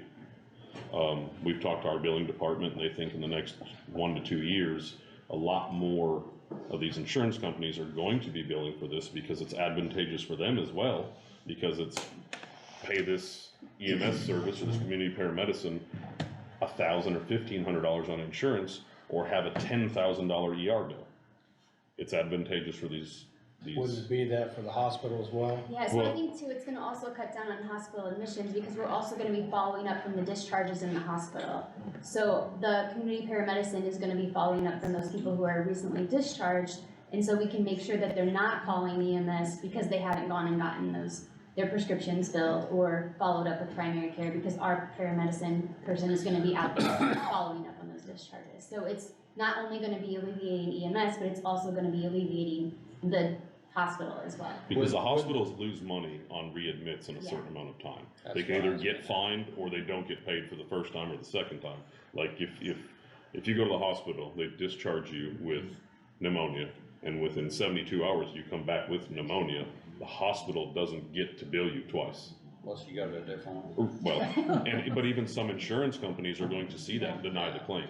So yeah, so a lot of these hospitals, you know, it's good for them too, because instead of paying that fine or losing out on money, they're benefiting by us. There's a lot of communication, and that's why I'm saying this isn't something that is strictly EMS based. In the flow chart that I gave you kind of shows. It's all of us working together. Correct. So is the hospitals buying into Yes. this too? I met with them today, so yeah. So right now, what we would have to do is, the idea, and the idea is that, and again, correct me if I'm wrong, there's 2 courses of attack, and I told Lee, I said, I think we need to address this with the board before we kind of continue deeper into this, because we're getting pretty deep into where we're close to deployment, and we don't want to get that far in and then it fall. But the idea is either, we're gonna use my people and they would get paid on my payroll because we have to use Dr. Hicks and all of that. However, her grant would fund us back the money for payroll. So the 2 ideas. So we're out up front. You're out for a month. Yeah, I would reimburse you. So at the end of so we would pay, and then I would invoice her, she would cut me a check for the invoice, and we're back to flush. I would pay, So we're I would, not behind. correct. 30-day net. Correct, is what we're doing. So yes, we're fronting the money, but then after I invoice her, she pays me back, and we're back to 0. And I know me and you met at your office and we talked about this, and you already told me, I just want everybody else to hear you say this too. And this is no narcotics. No, so we're not writing prescriptions for narcotics. We're writing prescriptions for antibiotics or steroids or, you know, anti-inflammatory. Like, we're not going out writing a prescription for Hydro 7.5s and having a good day. That's not what we're doing. That kind of defeats the purpose of what everybody else is doing in the county, and another thing that they are doing in the county as well. I think it's also a good idea that everybody knows. Yeah, don't call us. Doesn't have that on board either. Correct. Well, the question I have is that the highest level of care at EMS is paramedic, correct? how are you able to prescribe medicine? We just have to get a DEA license. Okay. Yeah. So. And that's something that they would pay for and cover and help us achieve those things so there's a lot of stuff here, and what I'm saying is, you know, and I've told her this, it's beneficial for both of us, because she doesn't have to reinvent the wheel to bring in a bunch of people and a bunch of equipment that after 2 years she may not use. And I don't have to, I can kind of work out the kinks in the system to where 2 years from now, the grant's no longer there, but insurance is paying from this, and I come to this board and the council and say, hey, I need one position. I can show you a trend that says, I'm gonna do this one position for, 40 hours a week. It's gonna be 60,000 a year, but we're bringing in 150. Like, that would be beneficial to the community. Well, that was the other question I had, is if now you get a 911 call to go to somebody's house and you transport that person, county they have a 50% chance of getting reimbursed for that. 42, but yeah. That run. Travel. How much of that are we gonna cut out? And don't get me wrong. Nope. I don't wanna be in the business of an ambulance service, which we are. Right. But I'm not sitting there going like a used car salesman trying to say, hey, I'm gonna cut my hand off over here because I'm doing this over here. So this is not to alleviate, how much is it going to affect our transports? I think is gonna be very limited, because, a lot of the people that we're trying to focus on right now is the people that we're AMAing, that we're billing for, but we're usually not collecting on. We send multiple runs, multiple patients. Yeah, we've got the addresses that we know that are, we're going there for, that we know that it's 9 out of 10 chance we're not transporting them. They want checked up, or they have this complaint, and we tell them, we'll take you to the ER, but you were just seen for this yesterday. And, this is the stuff we're not going out on runs to not take them to the hospital. Yeah. We're not focusing on cutting down our transports. We're focusing on not tying up my trucks on these AMAs that aren't bringing in any money anyway, because it's going to be at my disposal to figure out where we're sending this community paramedic when we have a paramedic on this unit. It's going to, because they have to have some sort of way to get dispatched. I have that. So, it's going to be a process for us at the beginning, kind of triaging and probably sending an ambulance and the community paramedicine.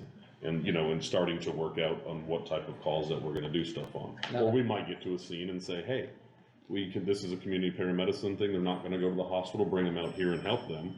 Or they might go out and say, hey, they really wanna be transported to the hospital, and then an ambulance goes anyway.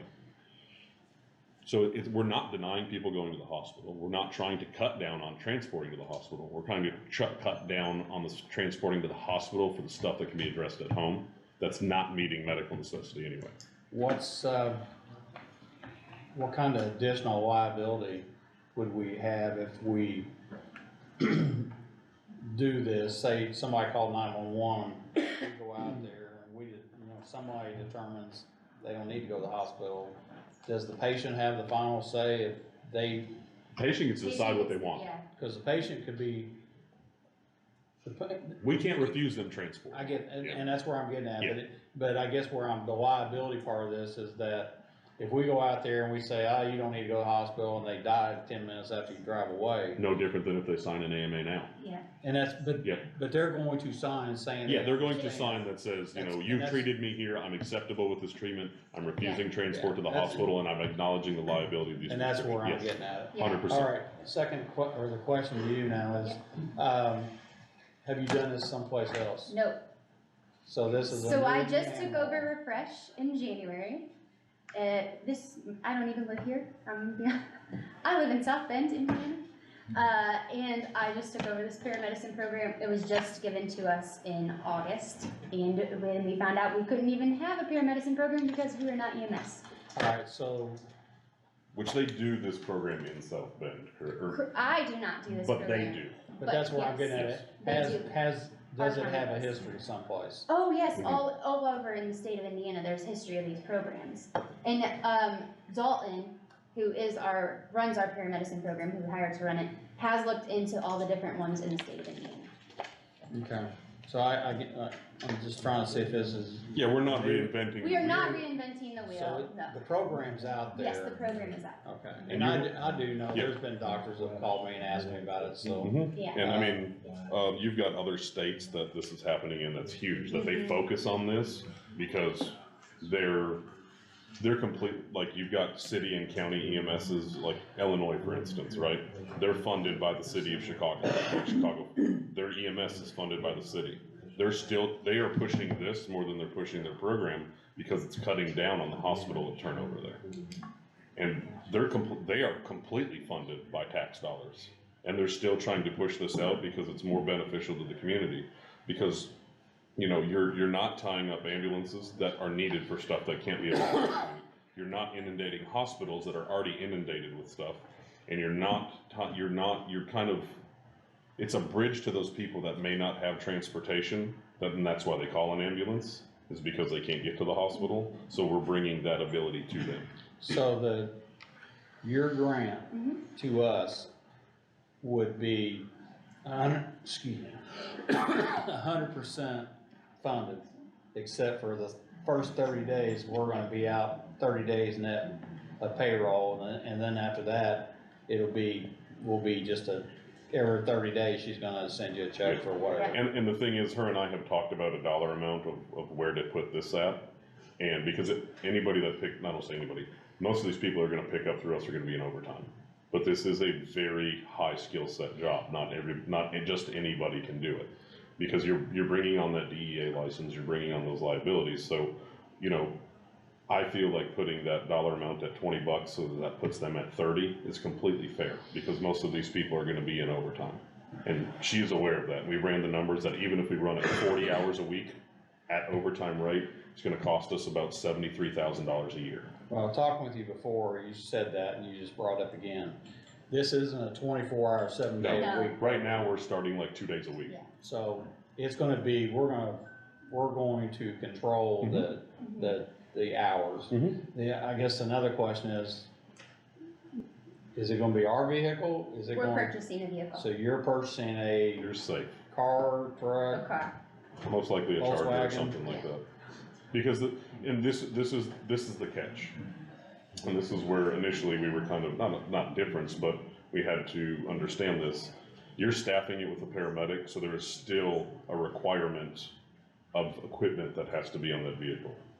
Monitor and all of this stuff. A monitor's 50 grand, right? I have one. They don't. So, you know, the vehicle is still going to be IDHS certified, still has to have the equipment for ALS non-transport. I just have the ALS non-transport license. So that's where it's going to take my person, carry that ability over to that vehicle. They're going to take our equipment and use our supplies and do all of that. And then whatever we invoice them for, whether it's fuel or supplies, or we say, hey, we have used some of our supplies on here. Here's the itemized, the account of what we used. Here's the cost of it. And, you know, there it is. Zach, I got a question here. The vehicle that you're gonna purchase, the vehicle gonna be in your name? So where? They cover the insurance as well.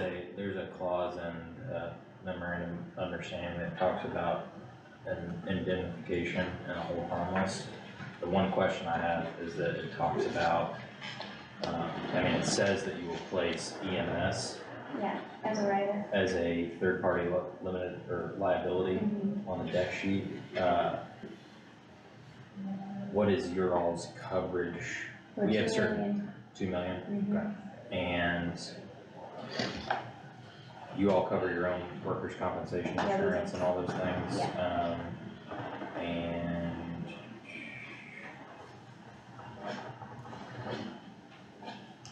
the only thing that I would ask is that not only would it list EMS, it needs to list the county. Oh, I can do that. Yeah, just as an additional. So the vehicle will be purchased by you, it'll be titled in your name, you're licensed it, you're doing all that. Insured by you. Insured by you, our people are going to just be in driving it. Operating it, or even being a passenger, depending, because the idea when we initially rolled this out, Dalton, which is her employee, will also be with.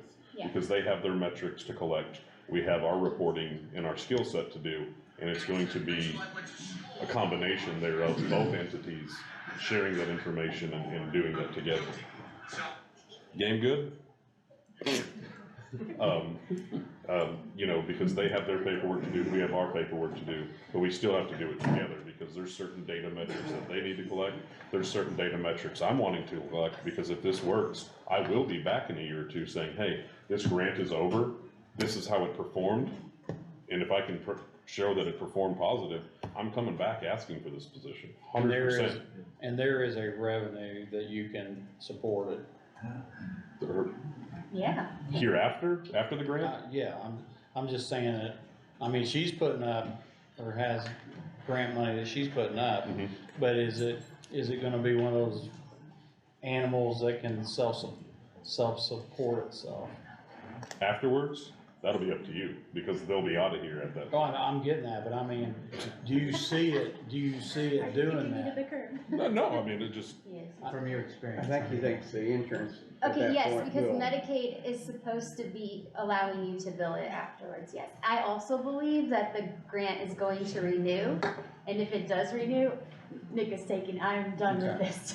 All right, the other part of this. And then that will be another, you know, $500,000 Yeah. for 2 years that we get to dump into this program. And it's, again, no cost to the county. It's cost to us for 30 days. Yeah. But the biggest thing that I have to figure out is, we either have to, and this will be a question for you, give me a revolving line item that I can put money specifically into. Otherwise, that line item has to be funded in its entirety by them. That, like, one of those two things has to happen, because I can't take out of my paramedic line item. The council gave me like 12 cents to their, so I can't afford to like fund out of there and just eat that cost. So either I'd have to have a revolving line item that I can put money into and then spend out of, or she would have to cut a check for, let's say, $20,000, and then when I eat that up, go back to her and say, hey, I need 20. I need 20 more, and then, you know, fund it that way. I think that'd probably be something that happens, but. But, I mean, that's So what do you need, I mean, I know you need a us yes to do this. to approve it. And I mean, again, it looks like, Zach wanted something changed Just or. a change, just a small change on the MOU. Is that, and you said that's 2 million, is that aggregate or single occurrence? I don't know. Could we just get a copy of the, Yeah, I'll just send it to you. that'd be fine. Oh, I know what you're saying. So is it a one-time deal? One time, $2 million hit, or is it 2 million over the course of the program? No, it's one. Like when I get so when I send my insurance to the city, cause I also have a rider for the city of Elkhart, when I send them, it just says 1 million at the bottom. Is that what you mean? You have a rider with them, then it's just, it's one of the requirements. Yeah, like I have to have a rider with. So, the only thing I would ask, the only change that I'd make is just, to name the county as well as the department. I know that sounds. No, I understand. Okay, and it is probably one time. It's Yeah, like, single yes, occurrence. it's a single occurrence. But you have more than one single occurrence. Yeah, I have multiple. Yeah, that's what I'm saying is that Mhm. it's not just if. And you if want them listed patient A- together, or you want them separate? Sorry. Together, you mean the county and the department? Brad, you got any questions? Randy, you got any questions? No, I met with Nick earlier, this week, and we talked about this, and, you know, I just see it as a way to improve, our healthcare, of what we can do as a county with no cost to the county. And it's a good way to be proof of concept for me, Yeah. to prove to you and the other board to say, hey, it's worked or it doesn't. And I think it could be something that, you know, they'll be moving to in the future. I mean, none of us can see the future, but I know insurance companies like to say every dime they can save. So, and I think us being on the forefront of it sure isn't gonna hurt any. So, I'm fine with it. Well, again, you and I've talked a year ago and we've talked again since, but I think where the buy-in's gonna be is with the hospitals. I think eventually the hospital's gonna see that they need to get on board with this as well and help support it, because just as you said, and I've seen it, you've seen it, I've seen the same person that I sent, ran on a medical run, they went to the hospital, they went home that day and they were in the hospital the next day or 2 days later. Well, that day. For the same thing. That night, yeah. It happens all So, the and the time. hospital doesn't like that. I mean, first of all, it makes them look like they didn't do their job. Do you know what the time frame is on readmits No. penalty?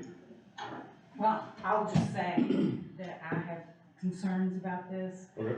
For our community, we're a critical access hospital, we are not penalized. Okay, Take that off the board for us. that is correct, because where they're, the way that they are listed, that is And I correct. don't know, I'm gonna, text Della, I missed the meeting with Dalton I had, so I didn't, and I don't like to represent the hospital at this meeting. I'm reaching out to Della because our administration is not in town, so I don't know who you spoke with. I met with Kathy today. Okay, well, okay.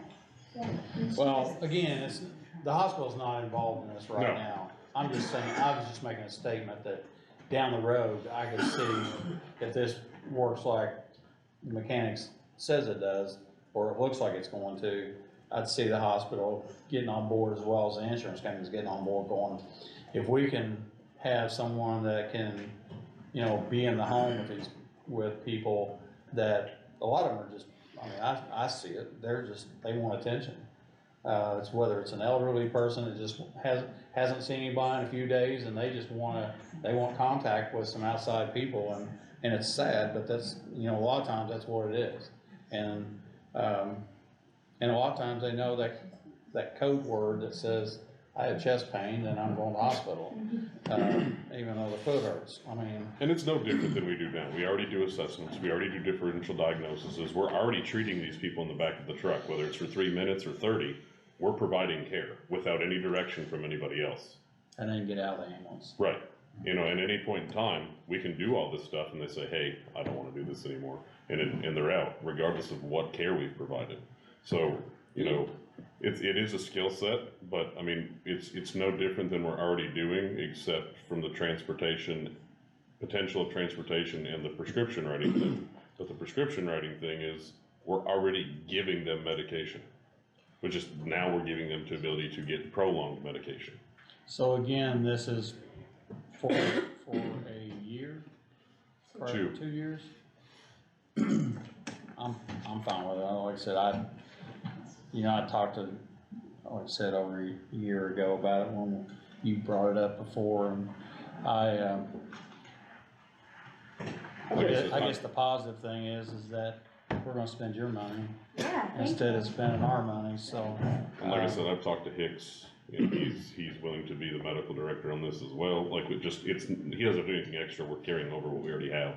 The DE license, they're gonna handle, same concept that we're doing, and we have insurance on all of our people the way it is, so. Zach, I'm sorry, go ahead. And anybody, that's, not benefiting, directly from what you're doing is gonna benefit from not having people in front of them that the mercy with, which is a big plus also. Like I said, our main focus is still EMS. Our main focus is still, if we think you need to go, or if you feel like you need to go to the hospital and you're not comfortable staying home, we'll take you. Right. But some of these people, I think once educated, that might change.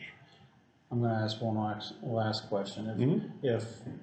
If a person is at home, they call 911, requesting for an ambulance, is there a catch word or something that tells you whether you're sending an ambulance or you're sending, these people, or is it you're on scene with the ambulance? So for the first few months, an ambulance is going to every run, 100%, until we can get a triage basis, but it's no different than now. So all my trucks aren't paramedic, right? I have 2 paramedic trucks and an advanced truck, right? It's no different than when a run comes out, am I sending my advanced truck or am I sending my paramedic? We're already triaging the run by the dispatch. And I have basic trucks too. We're already triaging the run by the dispatch. So hopefully once we learn and we get accustomed to this and acclimated to this, we might be able to impose a process that says, hey, we've got the code 1, code 3 thing. I'm not sending a community paramedic on a code 3 run. That defeats the purpose. They've hit some high criteria that says, hey, something is critical here, right? But at the same time, I'm not only, in the next, like, the first day we roll this out, we're not gonna go, hey, we're not sending an ambulance, that's And not that's what I was happening. getting at. No, we're going to send both, and then, you know, get a process down to how we can do this. Or we But- might send that person out and then have an ambulance come behind, or whatever the case, where they can request it. You kinda answered my question with, and I should have thought of that, but when you go to a code run, it's gonna be code 1 runs or Less. technically Yes. or less, Yeah. you're right. So that kinda throws out the, not too many, and I'm not saying they don't, cause I've seen code 1 runs turn into something, a code 3 run. But. There's a lot of code 3 runs that don't need to be. Yeah, So but that's why it's but gonna be it's a learning all process. in Yep. the information they're receiving. Yep. So, you answered my question, I just, like I said, I don't want to, I think this is great, I think the thought process is exactly right.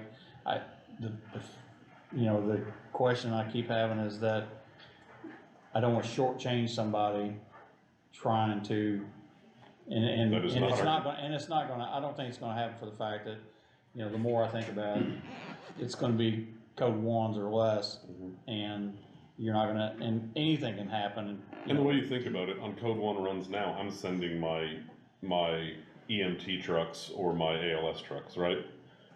Just because I send a community paramedic doesn't mean the care is not there. They're still carrying the same equipment, the same jump bags, and the same medication that my ambulance is carrying. So if they get there and they're like, oh, bad word, I need an ambulance, you're still getting a higher level of care for the time that it's taking. Yeah. Because I could have just sent an EMT whose scope is very limited, and now they're stuck behind the 8 ball. So it's not, you're having a higher level of care respond every time to these code 1 runs now, if that's what they go on. So it's not like we're getting ourselves in a pickle of, what do I do with my hands for the next 5 minutes, or 10 minutes, or 15 minutes it takes an ambulance to get here. Yeah. It's going to be that now, all the work is done when the ambulance gets here, just load them up and get them out of here. I agree, so what's your guys' pleasure? I'll make a motion to pass, this new program for EMS. With the alteration of including county. Yeah, I'd just make that contingent on, Awarding. a slight amendment to section 4 of the MOU to add the county as a third party. Hopefully I don't have a You should have. original. Oh, I guess everybody has a copy. Yeah. You didn't just, okay. Ed County, I just didn't think you cared about our financials or anything like that. Ed County is a third party, Yes. and this is not official, I mean, you're gonna clean it up, aren't you? We like that word around here, clean up. Gets in trouble. Alright, so Randy has made a motion to accept the MOU with,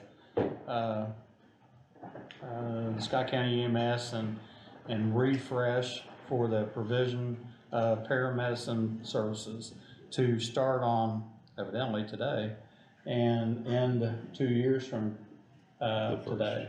So it'd be 2025. Yeah. So it'll be the end of 24 would be when it runs out. 25. 25. 25, Yeah, it's 2 so- years. Math's hard. I know it. So Randy made the motion, Greg, I'll second. Greg's gonna second that, and I'm gonna make it unanimous, and hopefully, so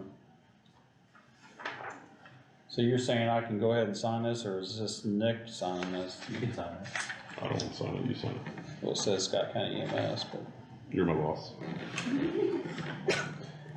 So you will, I guess, post something on your Yeah, webpage and. I believe, You're gonna change that wording? I am. Okay. Yeah, and then, yeah. Just change that wording. Acceptable deck. do I need to come to you guys now to get a line? Yeah, just so we can see it on there. And get it back too. That's fine. Add a line, just so we could transfer money in. watch that money individually? I think it'd be better for record keeping. Well, yeah, I mean, because that way it's coming out of community paramedic and it's not gonna alter my other And stuff. at the I'm end gonna of give that to Jennifer, and if you'll get us a the 2 corrected years, it'll copy be together. easier for all of us to go back and see how much this has cost versus what it is. Okay. I think it wouldn't hurt. Okay. She's gonna get you, Have a Jennifer, problem. she's gonna get you a corrected copy. Cause it's, we just have to know that it's going to be funded from them. Yes. Okay. It's a council thing. Do you want her there? Like, she's coming from South Bend. No offense, you don't have to be, you don't have to drive back down here. I think what we were talking about is maybe making a line item in his budget to put the money in there, and that way we can spend it out of that line Yeah. item. for Is there anything else you guys need from me? No, but don't forget, send me the report after the pictures. Oh, yeah. We have a new website if you're bored at home.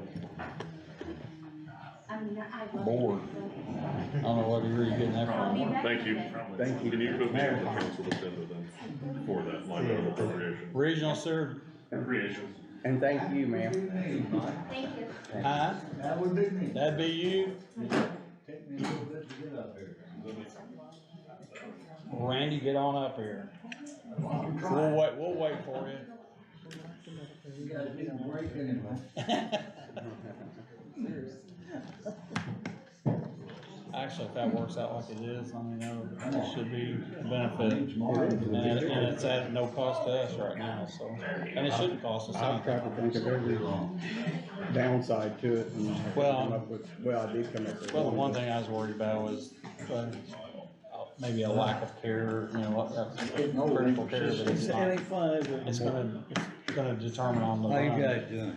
Yeah, Good good. word about it. Well, Yeah. I'm here. Oh, yeah, well, that's what that was. But it's not her body. Lawyer, he couldn't be here tonight, but we were here, Mike, he was out gallivanting last time we were here. I was at the state capitol, so No. I wasn't gallivanting. And Randy, you might wanna know, we had a shorter meeting when he was at the state capitol. Hey now, hey now. Yeah, cause Just I saying. asked some people not to come. Okay, I don't know if all of you had a chance to look at what our Indianapolis lawyer, Chris Janoff, sent out, concerning, the concerns I think that at least Randy had and Greg had as a result of the last meeting. That memo that he sent, came late last night, so you may not have had a chance to look at it. But it describes the legal situation with the sewer district and, the, city of Scottsburg. Should have been emailed to you too. That's it. We didn't get an email. We didn't get an email. We did? I'm gonna ask, I'm just gonna ask some questions. Was that in the, so what I got was. It's from It's Bose like this. McKinney. Yeah, I just wanted, I didn't see you guys on the email that I received, so I don't know. I sent it to Jennifer and Jennifer. Yeah, she sent it out. Jennifer I was gonna say, I said- sent it out, but I don't know if I had it on, yeah, Because I think I got it from Bose McKinney directly. yes. I did too. Well, my questions, and this is where I'm gonna go with this, cause we've had some conversations over the last couple of years after we came in and started having more discussions about the county regional sewer. And, one of the questions I have is and I know you guys have had sewer lines in the ground for years. Yes, sir, since about 1988. And what I'm saying is that the city of Scottsburg has grown out and incorporated some of your, they haven't taken them over, but they have extended the city limits. And your equipment is inside the city limits now in a lot of the different spaces. But, okay. But what I'm getting at is that I'm trying to figure out, is there a plan from the city of Scottsburg and the city of Boston, actually, and Lexington, but I can exclude Lexington right now, because I'm more concerned with what's going on here in Scottsburg. And what I'm seeing is that, is there a plan for your board and the city of Scottsburg to do something with those lines that. Gosh, I wish you would've read that memo that he sent out last night. I'm sorry it's so Well, late. That's But- fine, but what I'm getting at is that I have a good indication that the mayor is going to move the city limits as far as he can move it. And he's gonna, And he's gonna incorporate all your lines. okay. Is there something, and maybe Zach's read this. There's several cases exactly that you're describing in other counties here in the state. Two anyway, one in North Vernon and the other one I think is in South Bend or somewhere. And Jackson County. The state, I'll use the term territory instead of city limits. Our territory, the city limits have no effect. The territory still belongs to the sewer district. And the city, and this is all described in that email that our lawyer sent you, the city has relinquished their case with IURC. Now, I also have our two engineers, our engineers here, if you wanna see the layout and what it gains us when you go west of town. But, this lift station that we're asking for a grant for is located right there by Total Concepts, right across the street from it. There's a lot of development, I don't know. Jonathan, how many homes would this lift station provide for? Actually, I think you did that once before, and that's not my concern as much as, but my concern is if the city continues to move west.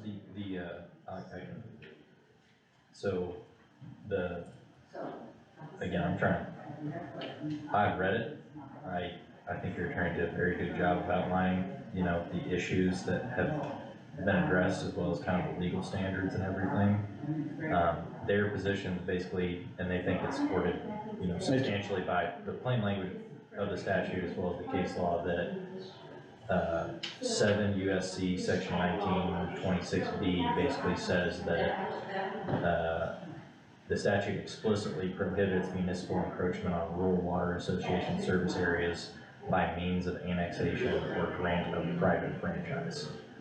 So I think to his point is that we know that the city previously had adopted some ordinances that talked about annexing utility territory. Again, in terms of annexation, I think we're talking about two separate issues maybe.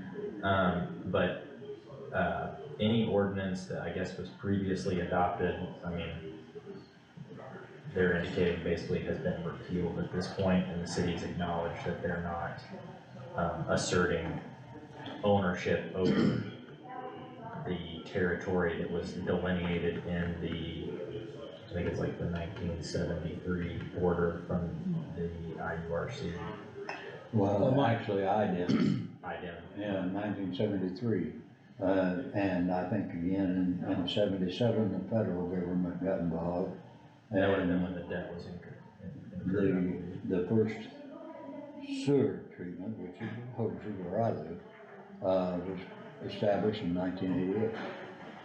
We purchased enough capacity with the city wastewater treatment plant, which brings up a whole different subject. But we purchased enough capacity with them at the time at a wholesale rate because we are a utility, and that was a different mayor. And anyhow, we've been operating ever since, and we've since built that new plant at Lexington, which is very successful. And where I know our rates are a little higher as a district than the city rates are, because I'm not gonna get into I know what happens. banging people, but there's some unreasonable people that have been involved in some of this. We've been in litigation with the city for some time. It's down to the point now, on March the 20th, we go for a federal hearing, both us and the city. I don't want I don't necessarily want to delve into, like. I'm not gonna get into any further detail than just that.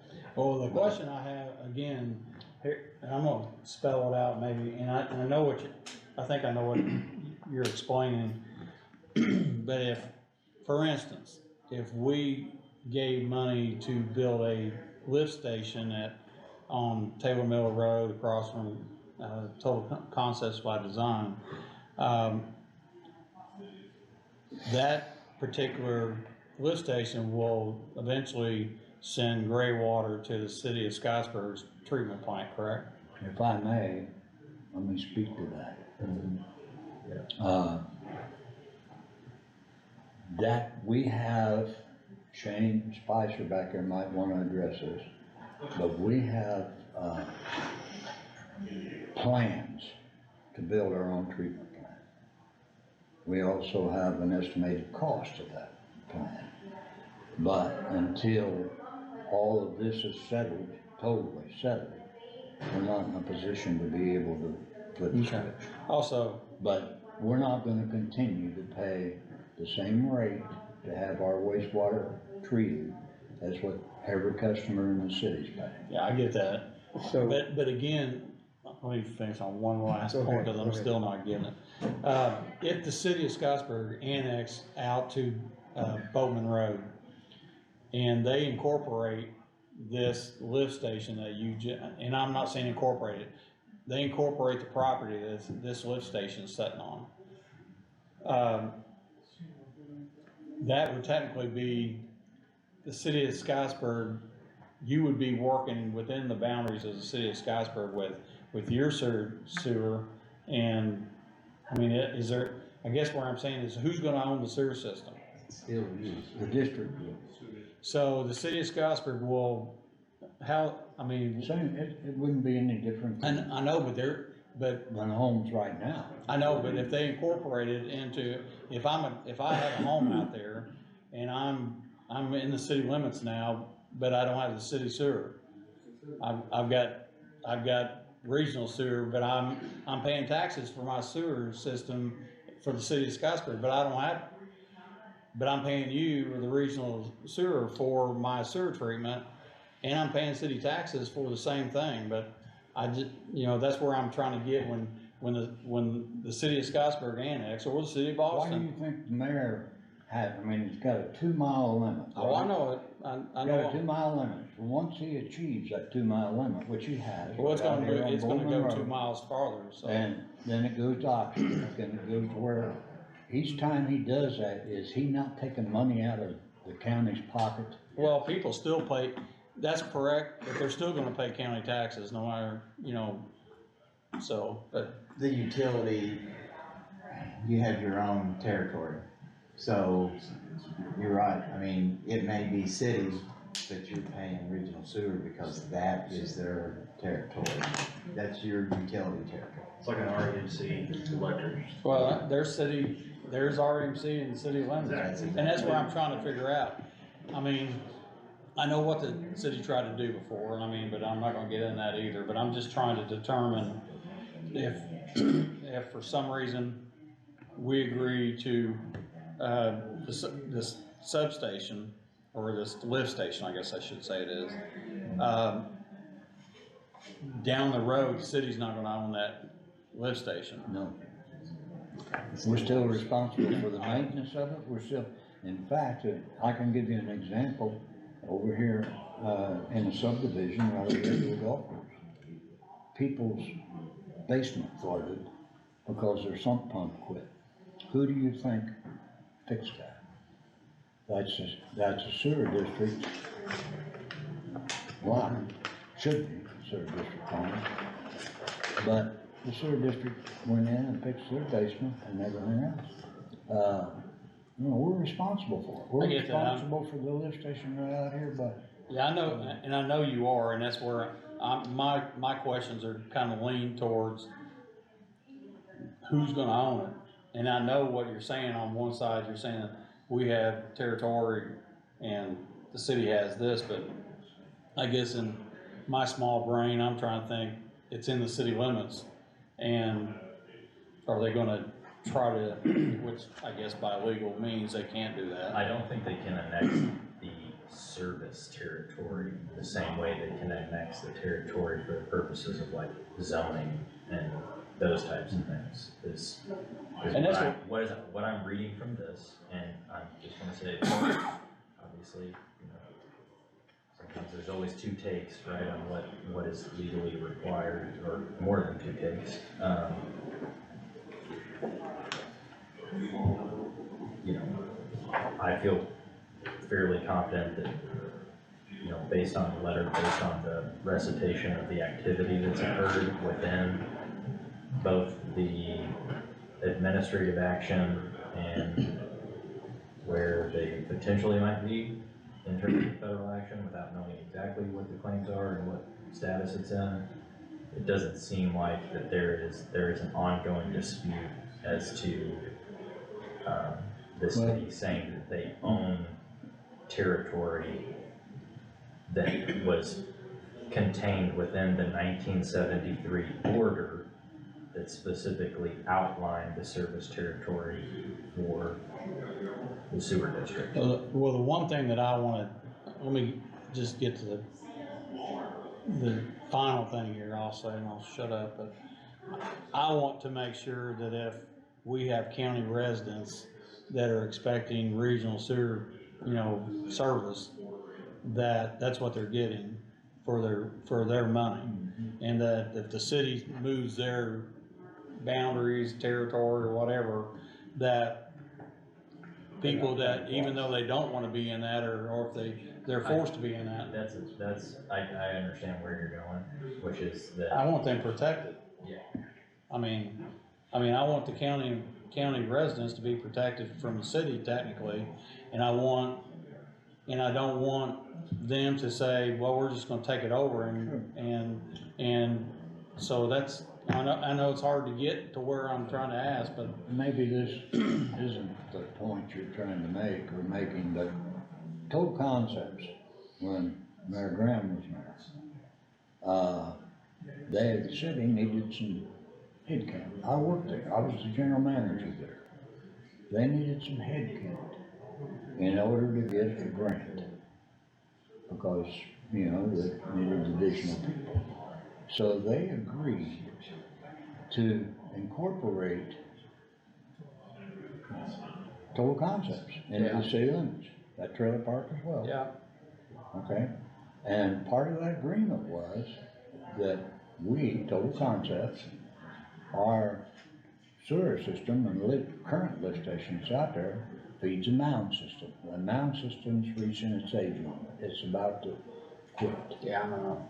Okay, so anyhow, I met with current mayor, met with them out there after I retired from Total Concepts, and I heard the commitment from the city, saying, oh yeah, we will fix that starting Monday. I've heard that story too. And they sold, anyhow, didn't happen. So now Total Concepts isn't in the city anymore.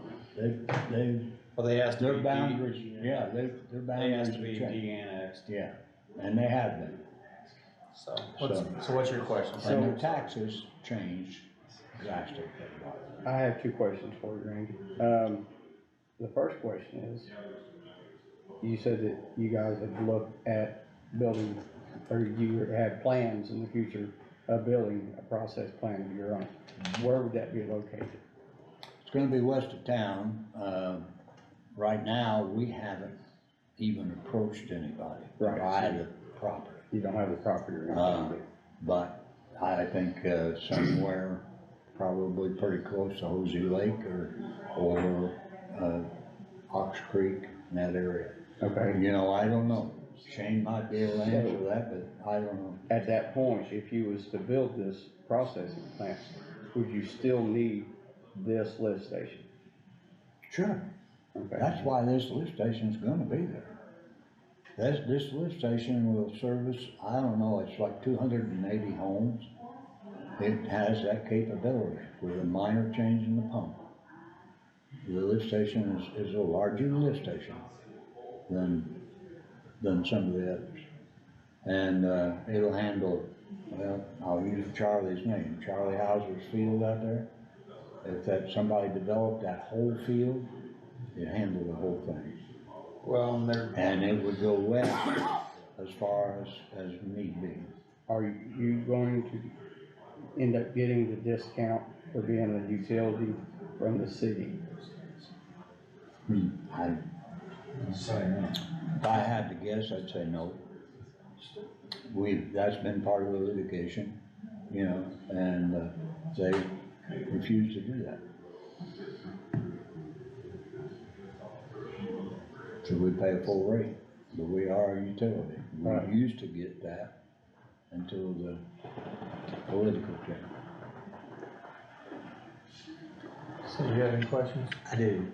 So, again, I'm just throwing stuff out there, for you all, but, so I understand the motivations, but, you know, it's my understanding there's been partnering opportunities in the past with the city.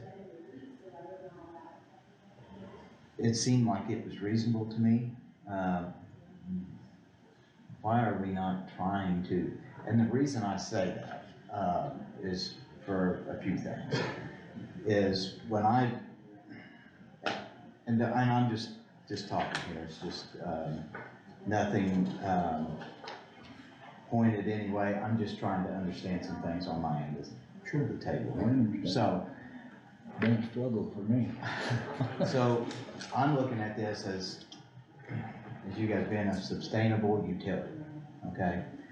So, some of the things with that is obviously repairs and service, those are big deals, right? Absolutely. You know, you got salaries.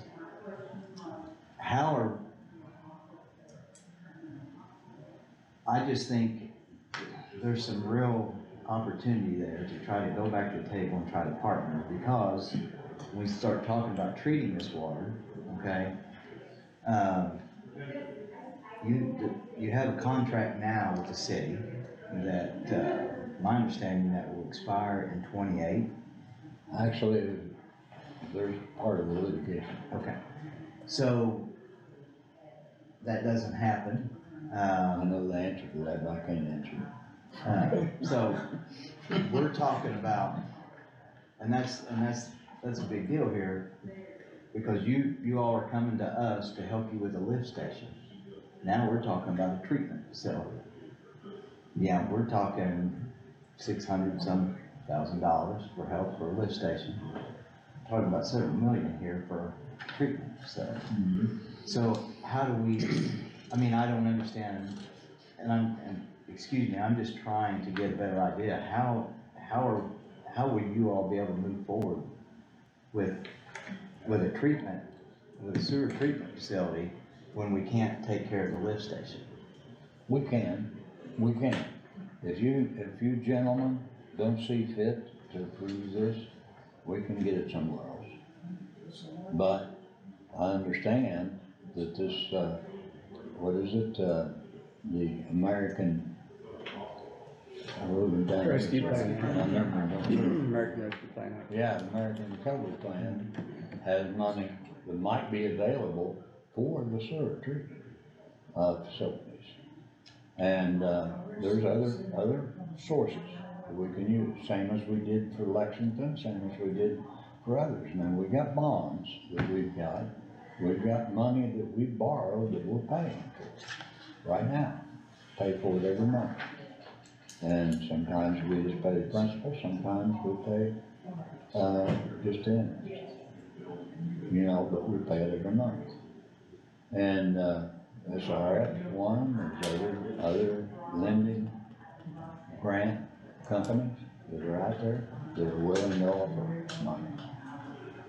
One of the reasons we came here, we actually went to the county council first, which was on the 14th, and we met with you guys on the 15th. Because on the 14th, county council couldn't make a decision until you guys had approved it. And, but we're restrained with the amount of time we got to apply for another grant, or a different grant, which we have to have it in by, and turned in by April 1st. So if we don't have an answer from somebody by the 14th, either this is or isn't available, then, you know, we're just gonna have to go ahead and submit somewhere else. So, the way I kinda understood this from, our last meeting was if you have to go down that path, then, a lot of that increase will be trickling down to the consumers out there to help supplement you guys having to go borrow money. I know that's an expensive utility right now for folks that are paying that. It is, yes. You know, there's some logic as to why it is, it should be, but people, and I understand that, but, you know, when folks are out there paying their bills, they don't really care about all the backstory with that. They've got a bill that they gotta pay, and it's high. We can't make that bill higher for those folks. So I'm just saying, for this utility, in my opinion, there has to be a plan somewhere. Well, I think our projections are, and I can't get into the litigation, I just can't, you know, any detail. But our projections are that the rates will actually go down considerably. Go down to probably less than what the city's currently paying now. But, you know, until we actually get a treatment plant built and are able to treat it ourselves and find out what's available out there, and right now, it's all best guess. Can I interject real quick? We pay such a high rate to utilities that, and we haven't done all the full-scale financials on this present worth analysis and all that for the wastewater plant. But the quick look at it, the overview, with the rate that we pay, like Randy's saying, we think we have a real good shot that if we can get a treatment plant, that the rates will not at least go up, they would stay where they're at or come down. And then if we get growth, as we expect the growth to go out west, we'll have more users, more people to share that load, because that's the problem, we've got 300-400 customers. You know, and there's some municipalities that will charge as much as the sewer district is charging right now for people that the city serves outside of corporate limits. So even though a city may have utilities in those areas as we incorporate it out, those rates could be different. Now that's different communities that I work with that I see. So a lot of this is we still have to figure out, you know, looking at the ratepayer as obviously the minimal interest here, but that was the goal with trying to get the water money, was to be sure that we didn't put any more burden on the consumer. And Randy, I don't know if I hope I didn't explain that improperly or whatever, but and with litigation too, it makes it really hard to talk about real specifics of things, other than, you know, we have these aspirations. And I think understanding that burden has to be the main goal here for our consumers here in Scott County. It should be for ours too. I mean, that is, I mean, we're in existence to provide the residents of Scott County with some wastewater treatment where they don't have contaminated sewer or contaminated streams, they don't have a contaminated ponds, they don't have all that. Some people don't care about that. But when you got kids playing in it, like Lexington did, or you got, like Hosey used to dump right in the creek into the Muscatatuck behind the lake. You know, I feel like we are there to protect the customer, and we'll do our best. The only reason that rate, not the only reason, but one of the reasons that rate's up is because of the city's, you know, negotiations. And the other one, there was a 2-level rate increase. We went ahead and opted to spread it over all of our customers, the second level of that rate increase. If you remember when that went on, that whole discussion went on. City didn't, they went one level. So, And I think some of that, to be fair to them, their plant come in under budget, and so they didn't have to project, they had projected a cost increase, which they didn't end up having to do, so they did just have the one instead of the two, so. and you mentioned the partnerships, man. I got, I may get a little hot here. Zach was telling me. But,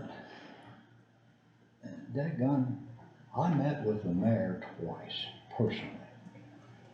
Twice. He proposed a partnership. You know what the mainstay of that partnership was? Well, you're gonna have to get rid of Segassers. We'll take care of all your engineering work. You're gonna have to get rid of your maintenance man. We'll take care of the maintenance on the system. We'll just take over the building too. So, In other words, take over the district. I think we've tried to avoid this as we've gone through, but I you know what? I'm So sorry. we've kind of talked this to death. It's a funding request. The amount of the request is 767. 672, 658.94. It's on, And I think each commissioner has voiced, you know, their concerns or, you know, potential questions. I think in terms of what y'all do now, you get to vote on whether or not you're gonna use ARPA funds for this purpose or you're not. we supplied, when you weren't here, we supplied you with it. I got it. I got an email about it. I just want to see what it is. On the back of the package that you just got, there's a map. And Yeah, thank you for the that. reason for that map is, this is when the district was founded. And that was the geographic boundaries for the city. Okay. All right, I'm gonna ask you one last question, and then and this is gonna be a short answer. If, for some reason, this board, tables this, moves it, votes on it, votes it up, votes it down, you've already said you have an avenue to apply for a grant or for other funding. If for chance we vote it down or table it to a later date, if that later date comes and we change, or not change, but we vote to approve it down the road, would that interfere with any financial stuff that you have? We have to have an answer before it's done. I know, but I guess what I'm saying is, if we don't give you an answer and you go apply for your grant or your funding, however, I won't say a grant, your funding somewhere else, and we decide that we're going to give this money or a portion of this money or whatever, you're gonna turn down that money if we do it? Well, Or is it, and I don't know your funding strategy, I mean, so is it going to make it a problem? And I know what you said earlier, and this again is what I'd like to see done to protect the county, people that are on your sewer, you know, billing and stuff, your customers, is because if you don't get the funding from us and you have to go get the funding from somebody else, that funding out there is money you're borrowing. And that cost is gonna be shoved to your consumer, to your customers. It's possible, Well, it I could be mean, another they're gonna grant. they're gonna probably another absorb grant. some of that. And that's where I'm getting at is, I don't know that I've got the answer tonight, and I know this really ticks me off about some state and federal things about it, because it's happened with some opioid money we had, that they hand you the money, and then they come in and say, well, you got a deadline of this, or else, you know, and I don't like that, because I don't like to be pushed into something that, and quite honestly, spending almost $750,000 is not, I don't take that very lightly, and I think about it for a long time, but again, I know that if you go borrow money, the consumer, county and taxpayers are going to pay more for that are on your system. And same thing would happen with the city. They just built a $15 million or $18 million treatment plant. They're either gonna have to raise a rates to help pay for that, or they're gonna pay it in a different way. So anyway, that's the last thing I have to say. They'll just take some more money from the county. But if you look at what that lift station serves, and what it can serve, I think it's well worth that. I get that, and that's where, earlier I had the conversation, or I was trying to push the conversation to make sure that, and I would just be bold and frank right now, is the biggest problem I had was I don't wanna build a lift station for the city. You know, they have funding and they have avenues of cash and for things to spend for their self. Yeah, and that's the reason I said I don't wanna, that's why I kept saying about the, you know, annexation and all that other stuff, is that I don't wanna build this. I don't wanna give money to something that I'm gonna turn around and the city's gonna, take it, and then why didn't they just build it themselves, you know, so anyway. Well, I think that, please read that. Yeah, I just read, I skimmed it over here. Read the whole thing, and I think that maybe answers the questions that Randy voiced before. And, just sorry it's late getting here, you know, but, you know, got here late last night, and Jennifer was kind enough to. So what's your thoughts, Randy? I mean, Comments? if we have to vote tonight, which I guess you really need to vote tonight. Right now, my answer would probably be no. That's not to say that we can't later come back, like what Mike was saying, come back and give you the money to pay for what you went and got a bond for. Or the 672,000 of it anyway, or whatever. And I do see the benefit of helping the people in that area. For me, I've always said, I'm a big proponent for using ARP money for the county highway. And the reason I say that is because every individual in this county, including our grandkids' kids, is going to be on the hook to pay off what this administration has spent out. And I want to make sure that we have good roads for them, because that benefits everybody in Scott County, absolutely everybody. And there's not another department that does. I mean, if I was to give $672,000 for this project, it's really only going to benefit a few people, you know, in the county. But I'd like to get the county highway what they need first, and then at that point, see what we have left and come back to it. I guess that's where I'm at. Well, you guys' impression, I mean, you know how I feel. I mean, I think it's a worthwhile project, and it's a tough call. It really is a tough call. I just want to benefit as many people as I absolutely can with that ARP money that I can. What's your thoughts, Greg? So, Mr. Moffett, I don't know, if you would like to, represent, and meet with me, but, I have a meeting coming up with USDA, and reached out to Dr. Gooden to set a meeting up. I'm looking, for them to see what kind of help they can give us. This sewer, the new treatment plant, could be a good conversation moving forward here. This is something that we can't ignore. It's not gonna go away. And this is why I went ahead and started trying to get some movement going, and get some potential funding that could help us. I'll let you know if you think that I need somebody from the board, and that would be you if you could make it, or somebody. Let's talk to them also and see, you know, what kind of potential funding could be there if any, to move forward in some other areas. So with that, and that kind of goes along with what Mike was saying, if we do come up with some money later, we understand that you do have a deadline and you gotta, but maybe we could fulfill some of those obligations that you're on the hook for, that you have to go get now. Well, I mean, unless I hear something different from you guys, I don't see any reason why we should go ahead and meet with the council on the 14th.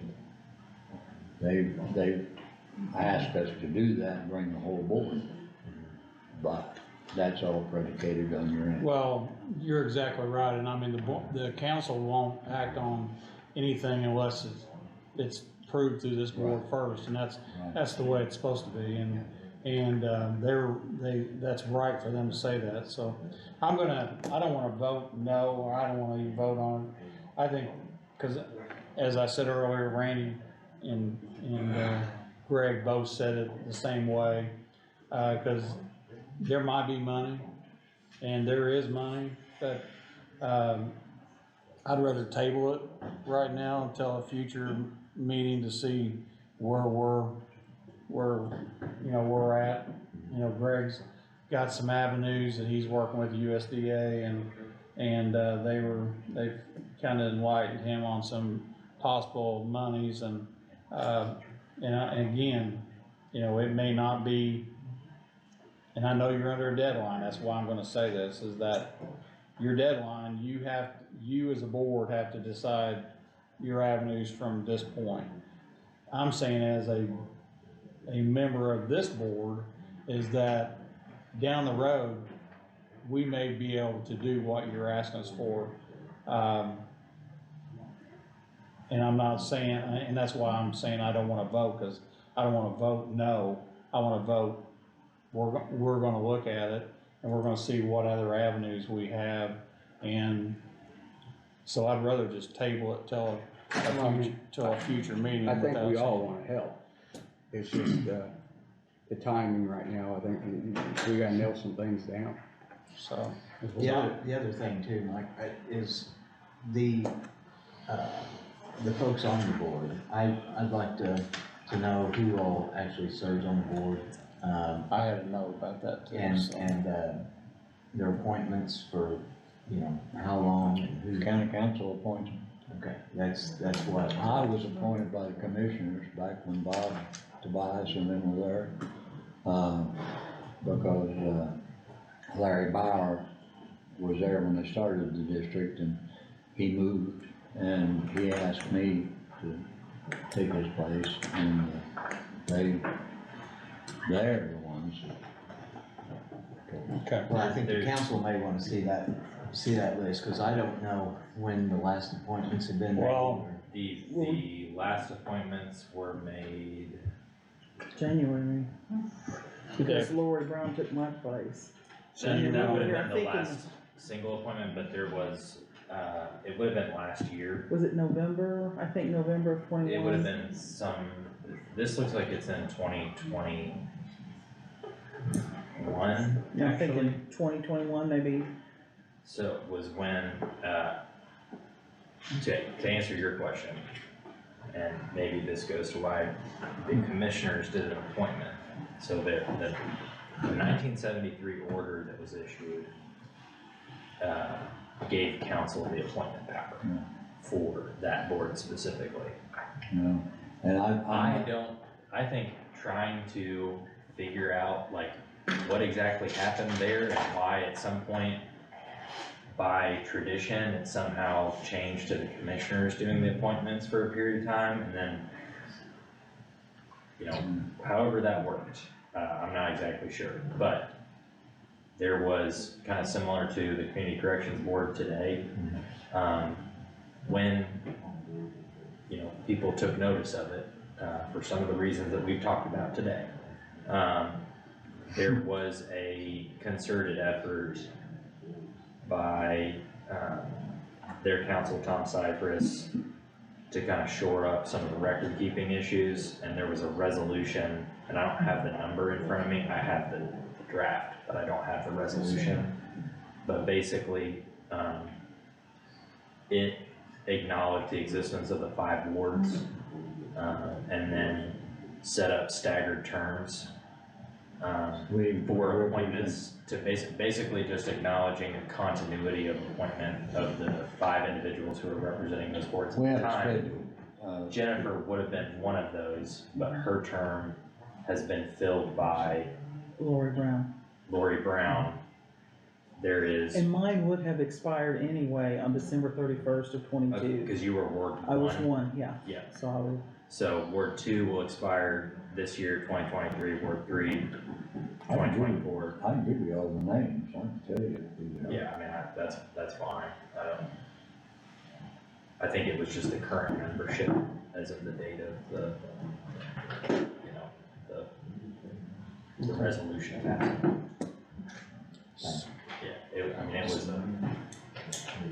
no one knew why or if or when the commissioners took over that. You're a lawyer, aren't you? Yeah. I'd put it more clearly than that probably, but, I know why. Alright, we're, I'll enter. Well, I don't, because I don't know things that I didn't watch occur, right? I'm gonna entertain a Some of us have motion to be to involved. table this until future meetings, so. You guys, what you guys thinking or not? Yes. So I'll entertain a motion to table it for a future meeting. Okay. So we're not saying no, so I'll make that motion to. Greg makes a motion to table this until a future meeting. Randy? I'll second that. Randy seconds, I'll make it unanimous, so thank you, Randy. All right. Randy Moffett. Well, don't you remember me? Oh, I know you. I remember when you worked at the Carter Hall. Yeah, I did that, worked at Cummins for 33 years. Yep, remember that too. All right, sir. Now I'm retired. Yeah. All right, have a good evening. Watch that chair. Yeah, this one's got arms, I can get in and out of it. There you go. Get in and out of it. All right, thank you, guys. Thank you, guys, thank you. All right, I asked Jennifer to put the, Keeping me straight. and I promise we'll get to, Well, I was gonna say, we've got we're on about, speed read. okay. Oh, Don, thank you. All right. We'll bring us up about the courthouse sidewalks again. I know we brought it up last year. 3 commissioners at that time approved it. Went to, last year's county council and they, 2.5. do what? 2.5 approved. Oh, He yeah. changed his mind during council. All right, so, yeah. So anyway, commissioners approved it, sent it to the past last year, and I'll say last year's council. They denied it. We were spending it out of ARPA money, and for people to understand that the situation again is that it was it a 4 or 6 foot sidewalk from the 6 foot. from the curb in all the way around the courtyard.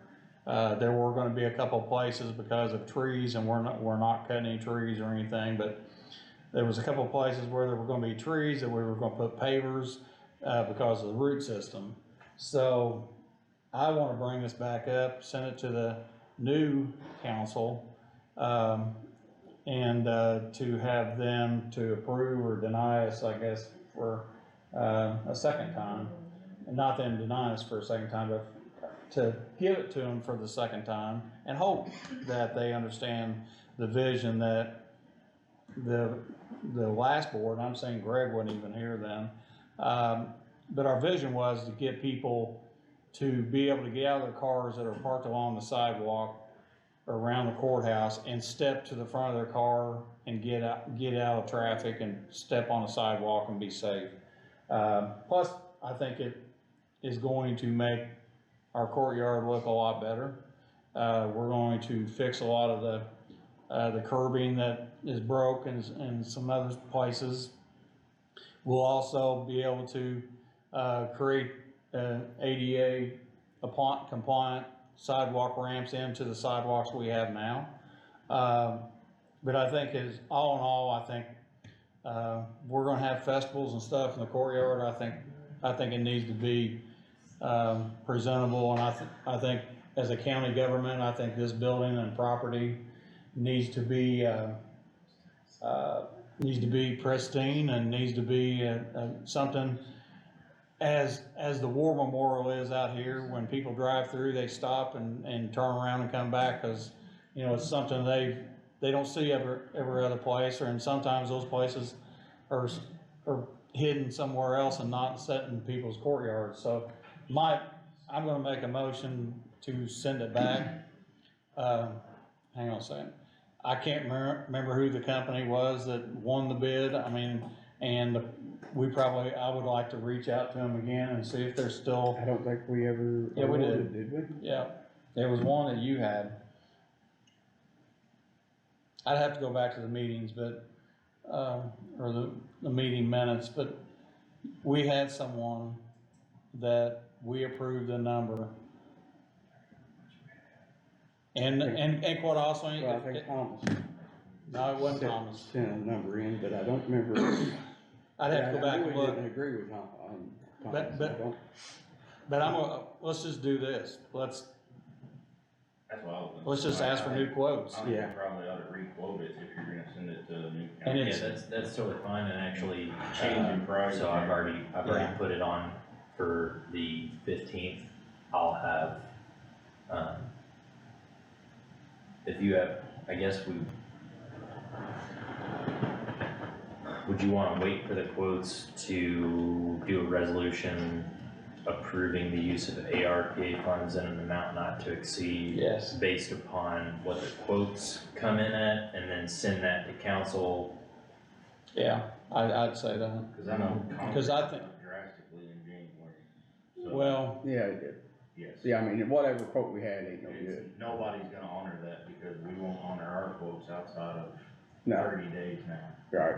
well, let's just do that, then we can make the number not to exceed a certain number, and then we can ask, you know, We have did you guys go get the quotes on that? we one? actually did. Josh reached Josh out was to supposed people. to lead that charge, but So I think if you just wanna make a motion to have Josh go quote a sidewalk project with the same He scope knows- of work he knows the previously scope of work. used, you know, boom, let's do that. I wanna get it done before, I'd like to get all this done and have it in place for, you know, the festivals that we're gonna have in the next 3 or 4 months, so And you know. you said this, but you know, I'm gonna say it again, it's 6 feet wide, 5.5 inches deep, the concrete being 5.5 inches deep. Yeah, And then on your corners, it'd be 45 over to and to also fix the curbs. yes. That's what we talked about before, so, I don't know, I can't remember what the quotes were last time. I guess, what do you think a reasonable number is not to exceed? Well, I think waiting on So you're saying. just vote to have, him go quote it. He'll bring the quotes in hopefully to the 15th. Yeah, cause, I'll have a resolution ready. okay, And, for the use of the APA funds, it'll go to council for next month, I guess, cause that's after their meeting's on the 14th. their meeting's on the 14th. Okay. So let's just I'll entertain a motion to have Josh ask for quotes for the sidewalk, and the scope of work is 6 foot wide, 5 inches. 5.5 inches. 5.5 inches thick, 45s on the corners, and stone pavers where the trees are gonna intersect. And repair. And so And repair curves. And I'm gonna say this, so assuming that, you know, this resolution passes for use of ARPA funds, we will need in the interim to do an additional appropriation with that amount not to exceed on there, send it to council, and council will get to say yes or no. Alright, on the appropriation piece. But the scope of work, the plan, that stuff is the commissioner. Okay, I'll entertain a motion. Mike, the I'll only make thing I would add is on whenever you send out your request for a quote, I will put in there that it's gonna be 60 days. 60 days all honored because of it having to come to a different board, be it Yeah. back to you guys. Yeah, that needs to be in the front fine print. So that they know that the quote's good for 60 days, so, okay. So I'll make a motion to have the sidewalk, rebid. Potential sidewalk. All right, Randy makes a motion to have Josh, rebid the concrete work or concrete sidewalk for the courtyard. Greg? I'll second. Greg seconds that and I'll make that unanimous, so. Moving on to the consideration opioid participation agreements. Yep. That must So be. I asked for this to be on there, and thank you very much, Jennifer, for putting it on there. I guess I had hoped, based on discussion that I had, that we would have, received finalized communications from the Attorney General's office on what exactly, we need to do in this scenario. Now we've received a general notice that was sent out to basically political subdivisions and states across the country. I've also received some documentation on the participation agreements themselves, but if you remember last time, we had to do a, like a simultaneous resolution opting in to each settlement. Or we opted back into the final settlement, you know. This is a new round of settlements is the way I'm interpreting it based on what's been put in front of me, with different pharmaceutical distributors or manufacturers. And there are different participation agreements for each entity. I'm just saying this is on the horizon at this point. I would have hoped that we would have had it today because I believe that there's a deadline in March. I think it's March 31st, to finalize everything and get it sent to the Indiana Attorney General's office, just like we did before for participation in this round. And I actually have most of the documentation drafted based on what was done prior. I just want to confirm that we're basically doing the exact same thing. So I would just ask to table this to the next meeting, or I would just say table it at this point. If something comes up, Okay. I will let you all know. I'll entertain a motion to table the opioid participation agreements. It's very possible that like the community, I mean, I had assumed it's gonna be here this week. That's why I thought to put it on today's meeting is basically what was communicated to me. I'll make that motion. Randy makes a motion to table the opioid participation agreement. Greg? I'll second. Greg seconds, I don't make that unanimous, so. Sheriff's vehicle loan paperwork, what's that?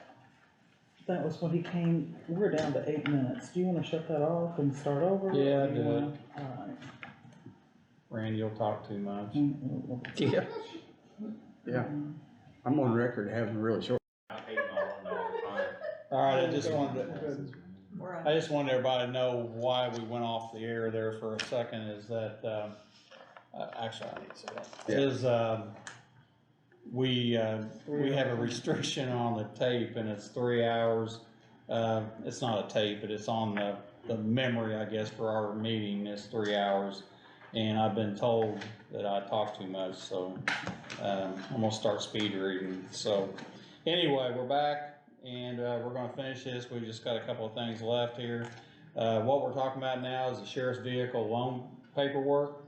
And I'm going to kind of say a couple of things here. First of all, I want to make sure that in the future that, and I've talked to our attorney about this a little bit, and I think we do have a purchasing policy, but every department needs to understand that there's there are regulations that we have put in place, and I think some of it's even the state tells you that if it's $150,000 or more, you have to have sealed bids.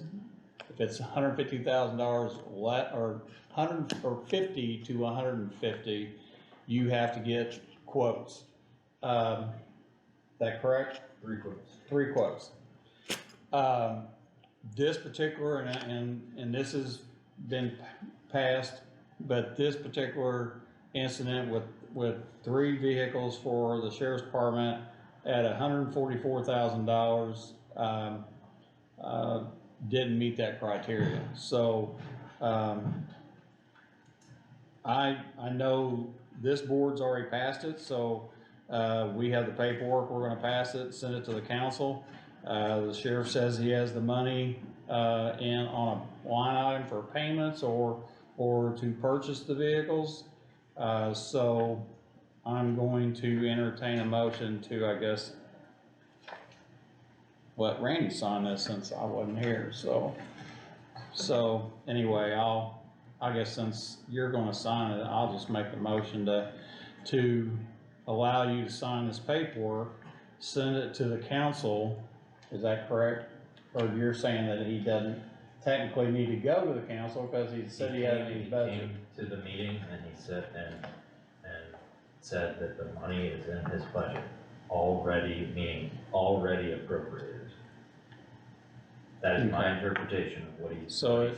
I mean, if I'm remembering incorrectly, but so in that type of scenario, again, I think this is why we get so confused with the ARPA stuff, is because if you're coming here for a request out of a specific fund that we don't annually budget out of,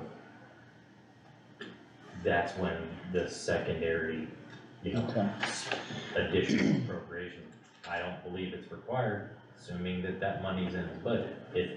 I'm not watching the budgets because I don't represent council, so. Well, the council has to do that.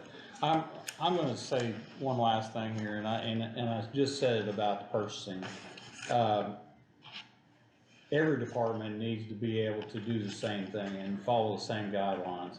The other part I would like to say is I'd love to have all of our departments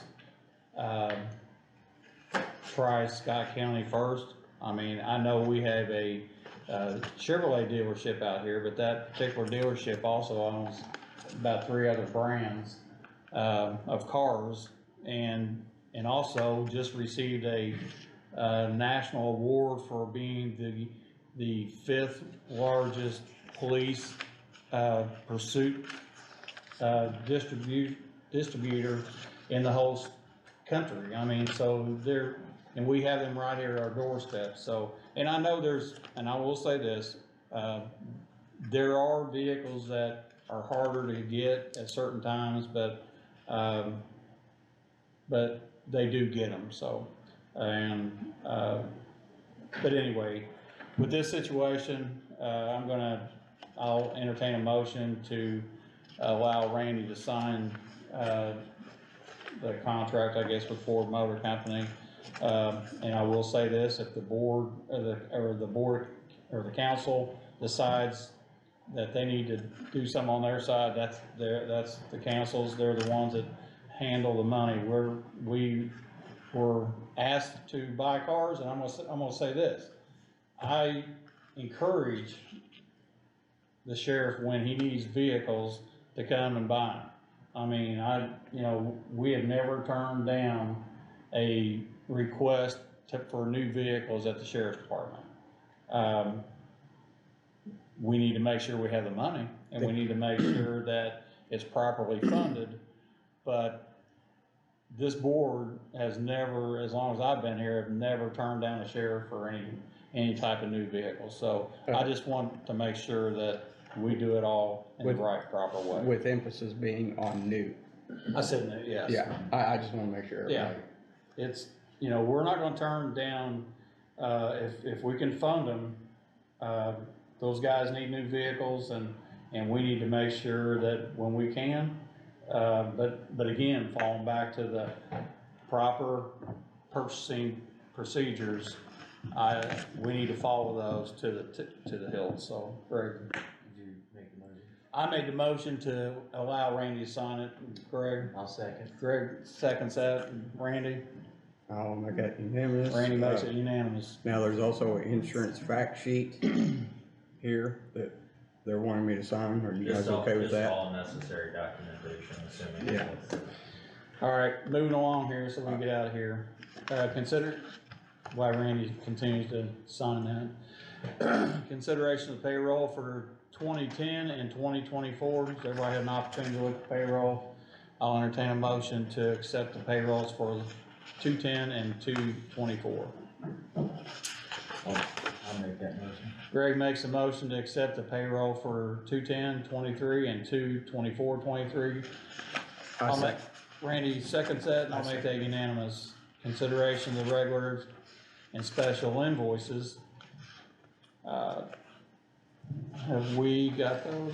We already did the special. The special was. Okay, the special was with Michelle, so that's already been handled.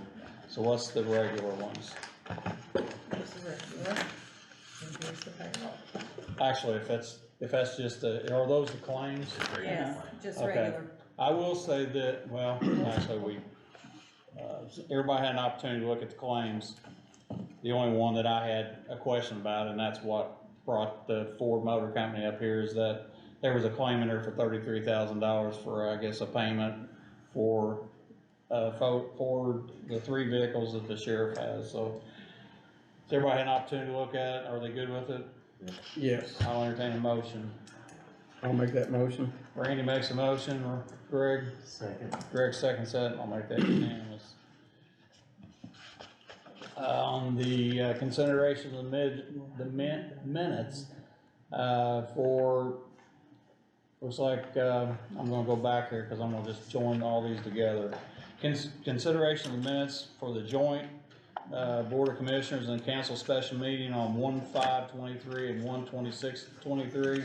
And also, consideration of the minutes of the Board of Commissioners for 2/1/23. Has everybody had an opportunity to look at the minutes?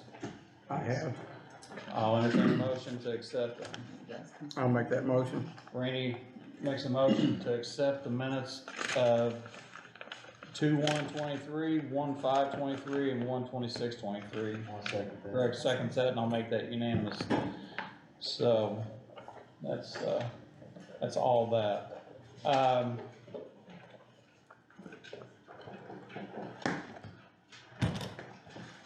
Oh, yeah. Alright. The,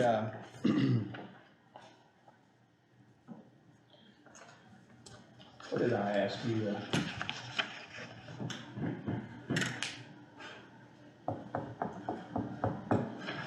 Did you do the minutes on February 1st? Yes. I just- We got February 1st, but we also had the joint sessions between county and the council and the Board of Commissioners. And those two were on there too. They're at the bottom, they're just not showing on that screen, I don't think.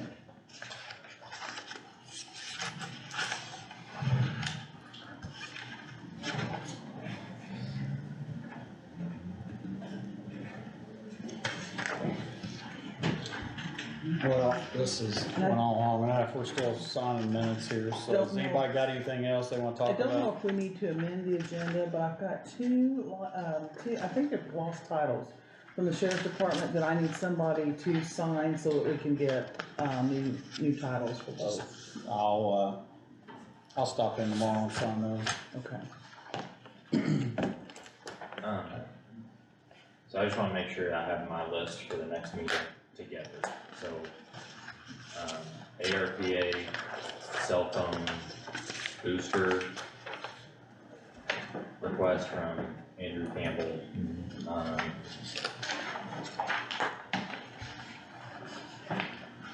ARPA sidewalks request or resolution. And then while we're on this subject,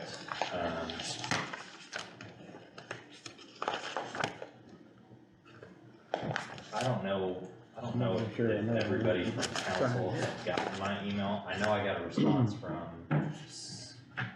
one person, but, I'm gonna request that we go ahead and, notice a joint special meeting for Thursday, March 9th at 5 PM to discuss,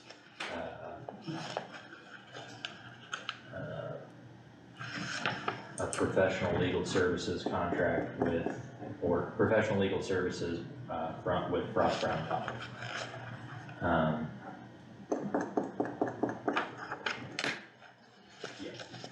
Alright, so do we have to vote on that, or just? If you guys are okay We're by fine. consensus, just let me, call that and, Call the meeting. again, assuming that I hesitate to do it like I'm calling the council's session to order. I'm not trying to do that. I'm just saying, if council wants to attend, let's go ahead and notice it.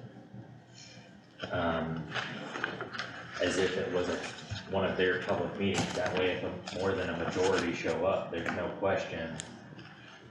I think they'd wanna be there for that. What was the time on that one again? Was it 5 or 5:30? Five. Alright, has anybody got anything else? Since we're done. I actually do. What you got? I'd like to amend the agenda so we can make an appointment to the alcohol board. Oh, yeah.